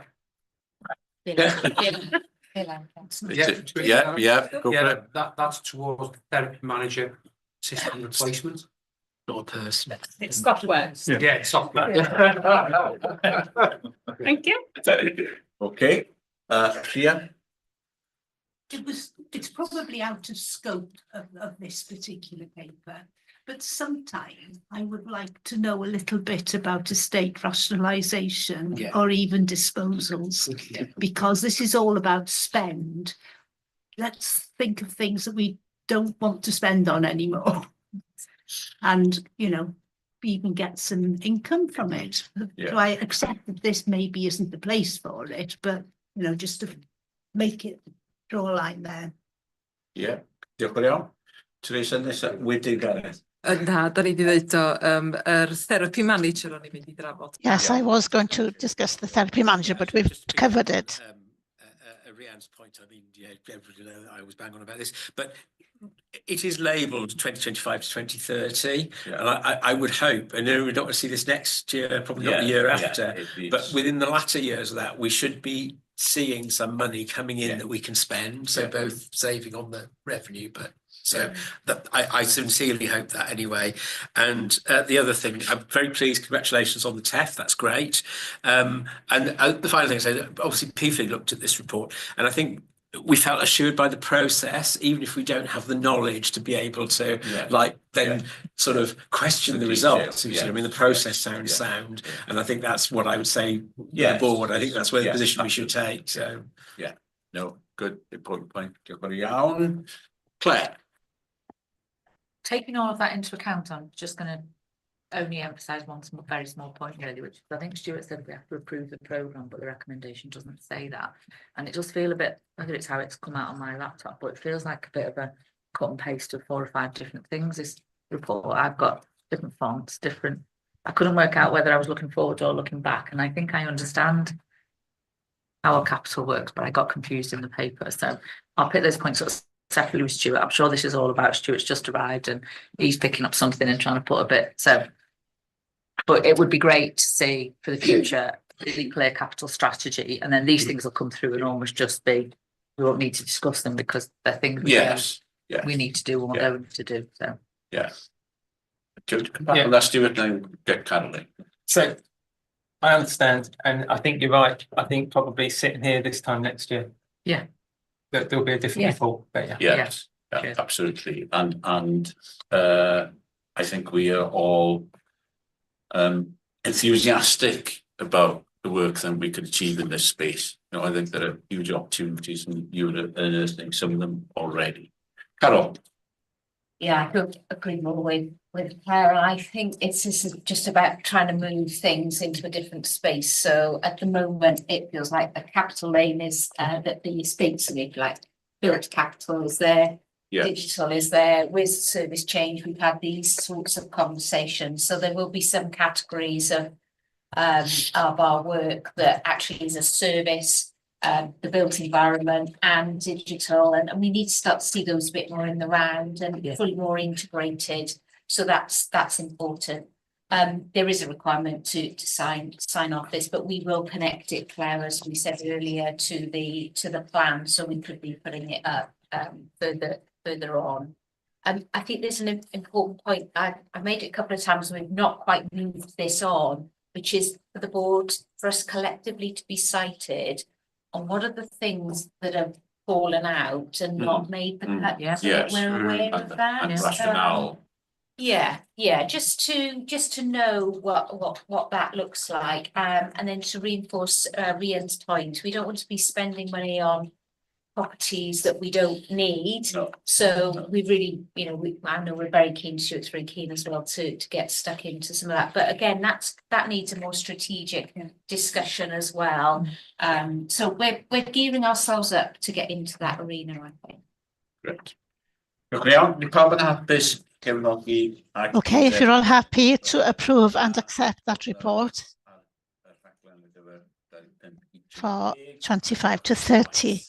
And thank you for the work. Thank you very much.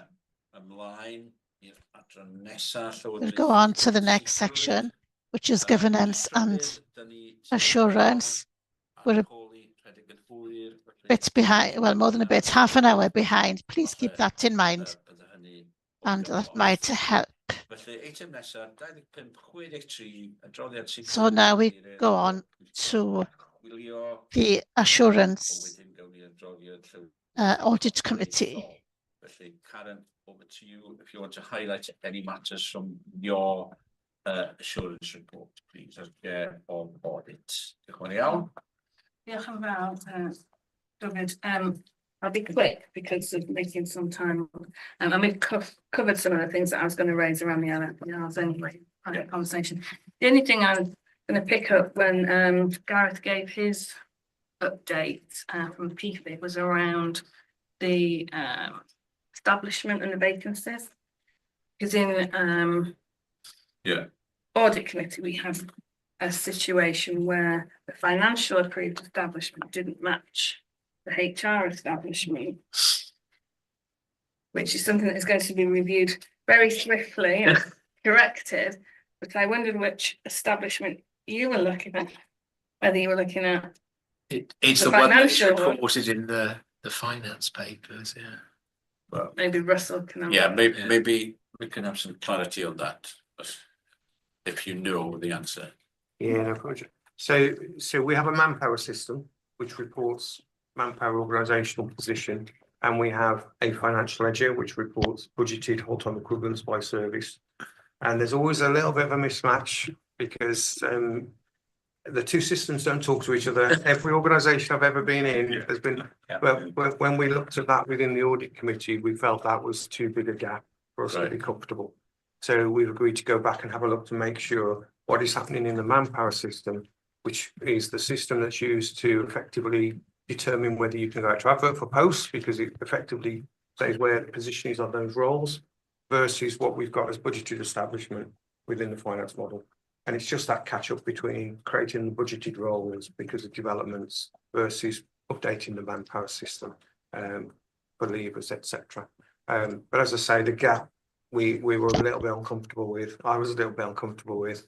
I've never seen them ever say the same figure, so if that gives you an assurance or not, I'm not sure. But it just felt too big. So we're doing a piece of work in the background to just make sure that alignment takes place. I just think that needs to be brought back to people because your recommendation. Yes. We need to have not a gap of 300 pounds. Yeah. And that was the key thing. I just wanted to flag that. You know, there's some ongoing work that needs to be concluded. Diolch yn iawn. Ymlaen felly, adroddiad llywodraeth corfforaethol. So now we go on to the corporate governance report. I was just going to link back to the previous item I floated to this. So in the Audit Committee, we reviewed, there's been some changes to the standing orders, which have been issued by Welsh Government, particularly around the timescales for papers and some minor changes. So we considered those in the Audit Committee. There's a link in the paper, just because it's a matter of the board. The board just needs to approve those changes. They were very minor in detail, and we are doing some work, myself and us, on reviewing the scheme of delegation going forward. So just wanted to draw that attention. And then in terms of my specific report, there's, I think I'll take it as read. Happy to take any questions. The one point I just wanted to draw to attention, you'll see in there, we're still awaiting the outcome of the judicial review in terms of EMIT, so just for the board to note that. And also there was a potential judicial review between the Health Board and the Council regarding an individual child. We averted that judicial review and an agreement was made positively from a Health Board perspective. So the team in the IHC would really be hard to get the best outcome of that. So just really wanted to reference that. I'm happy to take any further questions. There's just some ratification of the board is required to make. Diolch yn iawn, Pam. Unrhyw gwestiynau am yr adroddiadau? Any questions?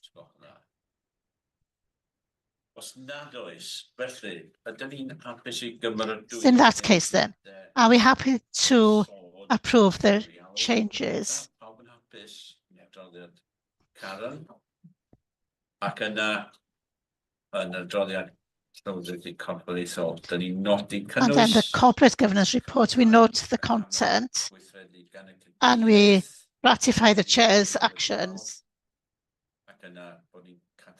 and then we ratify that list of clinicians.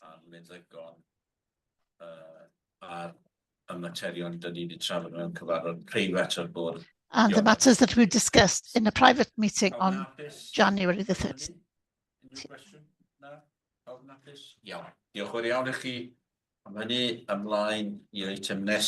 So we'll go on to the next item then, which is the corporate risk register. David. So this is, sorry, it's the corporate risk register, not the board assurance framework. So what you've got presented is the corporate risk register. It's been through the committees in the last cycle, as well as we consider it as an audit committee in some detail a couple of weeks ago. We've had some discussions at executive committee in the last week or so around having a workshop around really getting underneath some of these risks, because whilst I think we've made quite a lot of progress, it's making sure the actions are the right actions to drive down the risks. So that was one of the discussions. So I think this is a part of us taking the risk this year to the next level of maturity. So I think so just as a bit of a sort of live update in terms of some of that. There is a bit of a lag just because we tried to take this through the committees before coming to the board, but we at the exec committee last week we were reviewing the end of year position. But specifically in relation to this paper, you'll see there's been one change of score highlighted, CRR 2418, and one of the other areas which we talked about, which Carolyn mentioned, was around splitting out the risks in terms of those challenge services. So I think still more work we need to do on some of that going forward, and that's part of the discussion we had at the executive committee in the last week.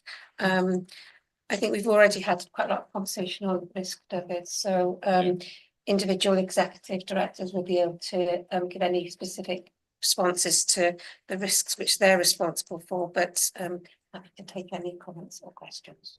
Yes, I had the wrong Yeah, heading. sorry, no, So yes, thank you for correcting that. Corporate risk register. No question is on that there, just lobbying as I'm supposed to for primary care, but genuinely, in most of these risks, there is a difference between the inherent risk and the current risk rating. That's not true in the primary care risk, and that just points to the fact that we're just not grappling with this from a strategic point of view, in my view. Okay, thank you very much for that. Claire.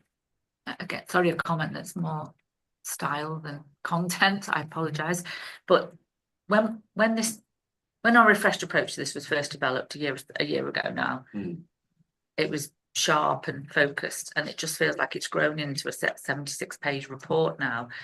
So we're kind of telling the history of everything almost back to when the world was created, rather than we've seen that, we've reviewed that, we've actioned that, let's just keep it fresh and current. So and then I think, as you picked up, Pam, on some of the actions that we still need to do, we're not clear on dates and whether that's going to reduce the likelihood of something happening or the impact of it if it does. So yeah, so thank you that you're going to get on with that. And I'm sure Carol might come in as well. So I think that's exactly the conversation we've been having, Claire, is, there's so much, you've got to go through this process.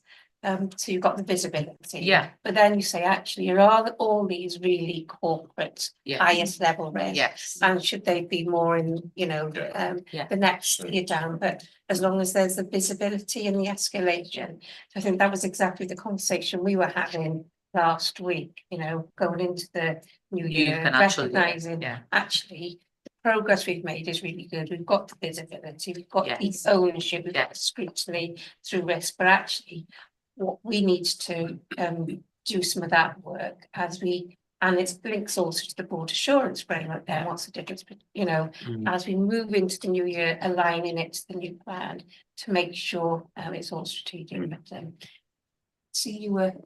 Oh no, I think Claire's listening into the exec committee. It just feels as though it's grown a bit. It's grown into a streamlined focus. We shouldn't have as many. No, and risks. being really clear about, because actually the 3 A's reporting from committees to board.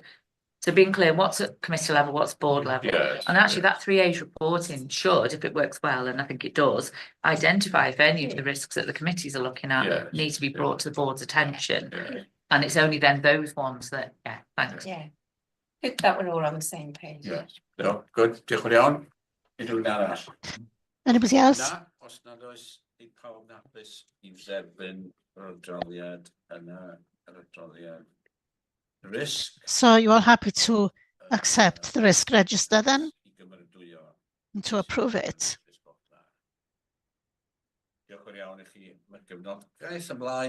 Thank you for your support. We go on to the next item. And these are reports from the chairs of the committees and advisory groups. So what I usually do, I ask the chairs if they want to draw our attention to any particular item. And as I do so, Jane, not here.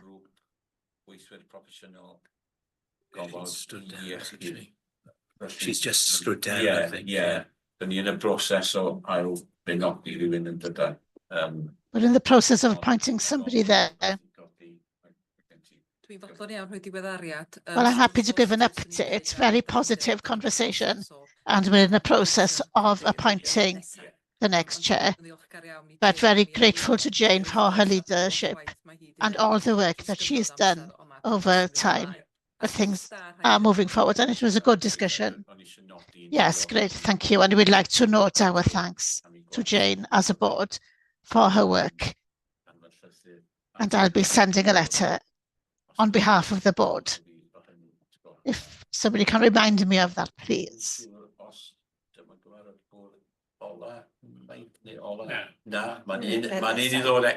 I think there's one more meeting again.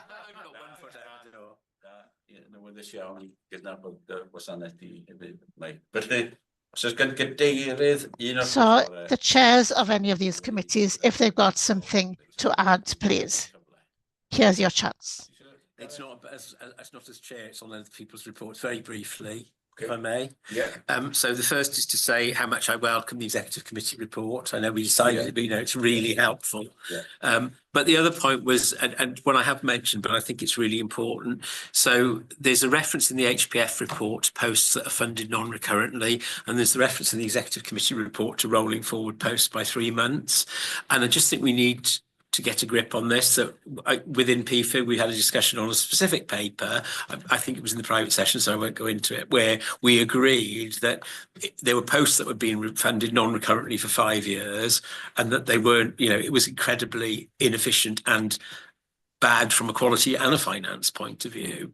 So I think that if we've got any contracts what we've been recurrently funding for more than 2 years, from non-recurrent funds, we really ought to think about making those permanent, because the individuals will have it anyway if it's the same people, whether they get employment rights after 2 years, I think.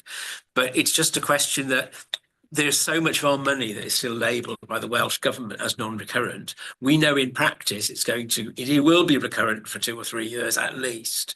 So what we can't do is having posts that we're saying non-recurrent, and they can only be filled on a 6-month or a 12-month contract, when that ends up costing us a lot more and delivering a worse quality of service. So, I mean, I'm quite happy to say that is you know, part of my committee at the party. Since George first and then Carol, and there may be something wider about this that execs may wish to look at. I don't know, but I'll give George the opportunity first and then come to you, Carol. It's just from an employment perspective, after 2 years, people on fixed term contracts gain redundancy rights effectively. Yeah. But it's 4 years in terms of you have to be in a post for more than 4 years to get permanent rights within that. Thank you. Sorry about my ignorance of employment law. Although I hope it is good likely to change, isn't it, with the new employment bill when it eventually comes around. But even so, it's more the point about the quality of, and also of course the people themselves, that it's just so unreasonable to repeatedly tell people, well, we can only be sure that you've got 2 months before you might be thrown out of a job, because they'll go and the good ones will go and get jobs elsewhere. Carol? There's a huge amount of work to do on establishments. There was discussion just now about, you know, the finance of the establishments. George and I have discussed this as part of Foundations for the Future. We really need to regularise the workforce, lock down the establishments. We really care about that. We're discussing a targeted piece of work about fixed term contracts. They're everywhere, it feels like, in the organisation, and they should be used very selectively. We should be offering project work and all sorts of different opportunities for people to be developed, rather than fixed term contracts. We also need to take probably a clearer view on where certain policies can and should be applied, and where they shouldn't be applied in the benefit of the whole organisation and career development. You know, we know there's a lot of retire returns sometimes. Well, we've had feedback that can stifle the potential progression, but equally we want to maintain people's expertise. So I think there's quite a lot of work for us to do in this area. The 3-month rollover related to the discussion earlier about where would we realign the resource to the priorities. So some of that will be happening. So quite a big piece. Well, it's the main thing is that, you know, I'm not surprised, Carol, that I'm glad this is recognised as an issue, and we just need to sharpen up our the inconsistencies in approach are not something we wish to embrace, really. But I'm just wondering if there's an opportunity for not just the execs, but also feed into the people and coaching committee, and with progress on this and issues that need addressing, that'd be helpful. Make a note of that. That'd be good. Diolch yn iawn. Felly, rhywun arall efo rhywbeth. Mike? Yes, thank you, Chair. Diolch yn fawr. Just with the SRG, there's a couple of things that we particularly concerned about other members where the text says, you know, raised concern regarding the lack of timely communication by the health board to their third sector stakeholder partner regarding ongoing joint funded projects. It's not about the actual communication, if I'm honest. It's about the money, and it's when we actually able to give them assurance of what their funding is going to be for the next year. Because, you know, at the end of this year, they haven't had confirmation, so they're in the process of actually having to give out possible redundancy notices. So, you know, if we can be a bit more charitable and fund them Christmas time or whenever we can get Russell to open his hands, that would be useful and better planning for the sector. They're going to become very, very important in the future, the third sector. So it's important that we service them well. And the other one was we've had discussions and representation really about getting representation for children and the homeless. That I'm just alerting you to this because that's an interesting one, because the homeless are transient, obviously, so it does make you think, who are we going to get to represent them? So we'll have to get something on a roundabout or something. I don't know, but just to alert you on that issue to come up. Mike, that's really useful. And that matter about funding is an important one, isn't it, Steve, with commissioning, where people need some certainty and they need it earlier, and there are examples where it goes to the wire, which isn't helpful for anybody. No, agreed. So we are doing a third sector reviews as we touched upon earlier, and we have been late communicating, but a letter is going out tomorrow, should be, about the funding for 25-26. So that's just a broad update. Obviously, you know, I don't know the detail of any of some of these contracts, but that's just a broad update. So we will get better at doing this. Diolch yn iawn. Caroline. That's great. I thought there was a Welsh Government requirement that all third sector organisations had to have their funding for the following year approved or notified before Christmas. So if there were redundancies, there would 3 months was possible. I don't know if that's a requirement or whether it's just best practice in certain sectors, but that's what I will work to. In terms of getting representation of the views of people who have been homeless and children, I think there is best practice elsewhere.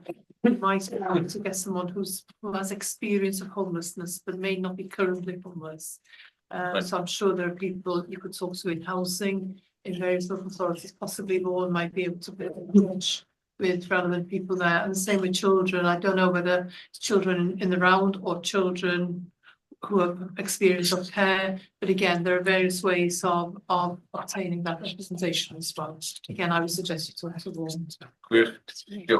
Iawn, I'm going to take 2 very, very brief comments from Karen and Jane, and we bring this item to close. Okay. Just to answer Caroline's, there's a Welsh Government third sector funding agreement which third sector bodies can sign up to, and it allows them to be paid in advance and stuff like that, but I don't know if it's relevant to the health board. Well, I just to confirm, as Steve said, we're going to do a review of this work and whatever is required, we're going to do. My next bit was, can that come back in the next report? Any progress on that? Or well, maybe a report to the committee at the relevant time in partnership committee that's a sector review when it's ready. It will be reporting committee. I think am I right in saying that? And then an opportunity then to report to the board in due course. Oh, it'd be fair. It could sit either way, but I think this one is a commissioning review, so probably would sit more with PFIG, but there's a link obviously with PPHP, I would say as well, so yeah. Okay. Jane, final comment. Very quickly, we are doing work as part of a multi-agency around homelessness, so maybe the easiest thing is to link you into that group and they can probably find the right representation. Okay, diolch yn iawn. Pawb yn hapus I dderbyn yr adroddiad. Okay, so if you're all happy to accept that report and the recommendation. And thank you to all the committees for their work. On to the next item, any other business. If there is no other business, then 2568, review of meeting effectiveness. Any comments on this? Sorry, I might have missed it because my thing wasn't working properly. But on the very first paper, the REMCOM paper, we've been asked to ratify. Sorry, I can't hear you. Can you speak up, please? Ratify the appointment. The ratify the appointment. Oh yes, because all of it. Yes. I didn't know whether I'd missed it because my thing was hissing too much. I might have missed, we might have missed it on the, so that is just, whilst the appointment's been made, just under the standing order, because it's a board level appointment, the board just need to ratify the appointment, so. Thanks for pointing that out. So, are we happy to ratify the appointments as outlined in that paper? Right. You definitely have to delete interim after this. Diolch yn iawn. Thanks for that. Right, ymlaen. Okay. Review of meeting effectiveness. What do you want to say? Something? What we can make more of, what we can do better, what we need to improve as part of our improvement journey as a board. We're always looking to seek to do things differently when they help support the work. But Mike, some thoughts? Yeah, just a compliment. It was so nice to see an actual video of a real patient's mother of a patient in the patient's story this morning. I thought it was very powerful, and also really good of that young mum, to allow the video to be taken. Normally it's a series of nice images. Not a lot of work goes into these, but Yeah. but just I hope it goes on the website. That was great. Yes, that's a good point in terms of these experience stories. Where do we share the work? Because as you said, that there's quite a lot of effort gone into that, so it's important that we can share it. Priya? Yeah, I just like to say, I think this is the meeting that I've spoken least at. And I think that reflects the understandability, if there's such a word, of the papers. You know, I think there are typographical mistakes throughout, which I'd like to get rid of. But I think the actual quality and the fact that we've been through committee and development, and I think that's come to fruition here, really. On a practical note, I still think the room is dreadful. I've booked now to go to audiology because is it me who needs aids, or is it people cannot speak up, or we haven't got the technology we should have, for goodness sake. You know, we've got enough technology to have translation facilities. We've got mics. There must be a way of making everybody accessible to everybody, because it's a matter of being accessible. And the chairs are incredibly uncomfortable. You know, the room is just inadequate. I support you on the chairs. And I might see it. Sorry,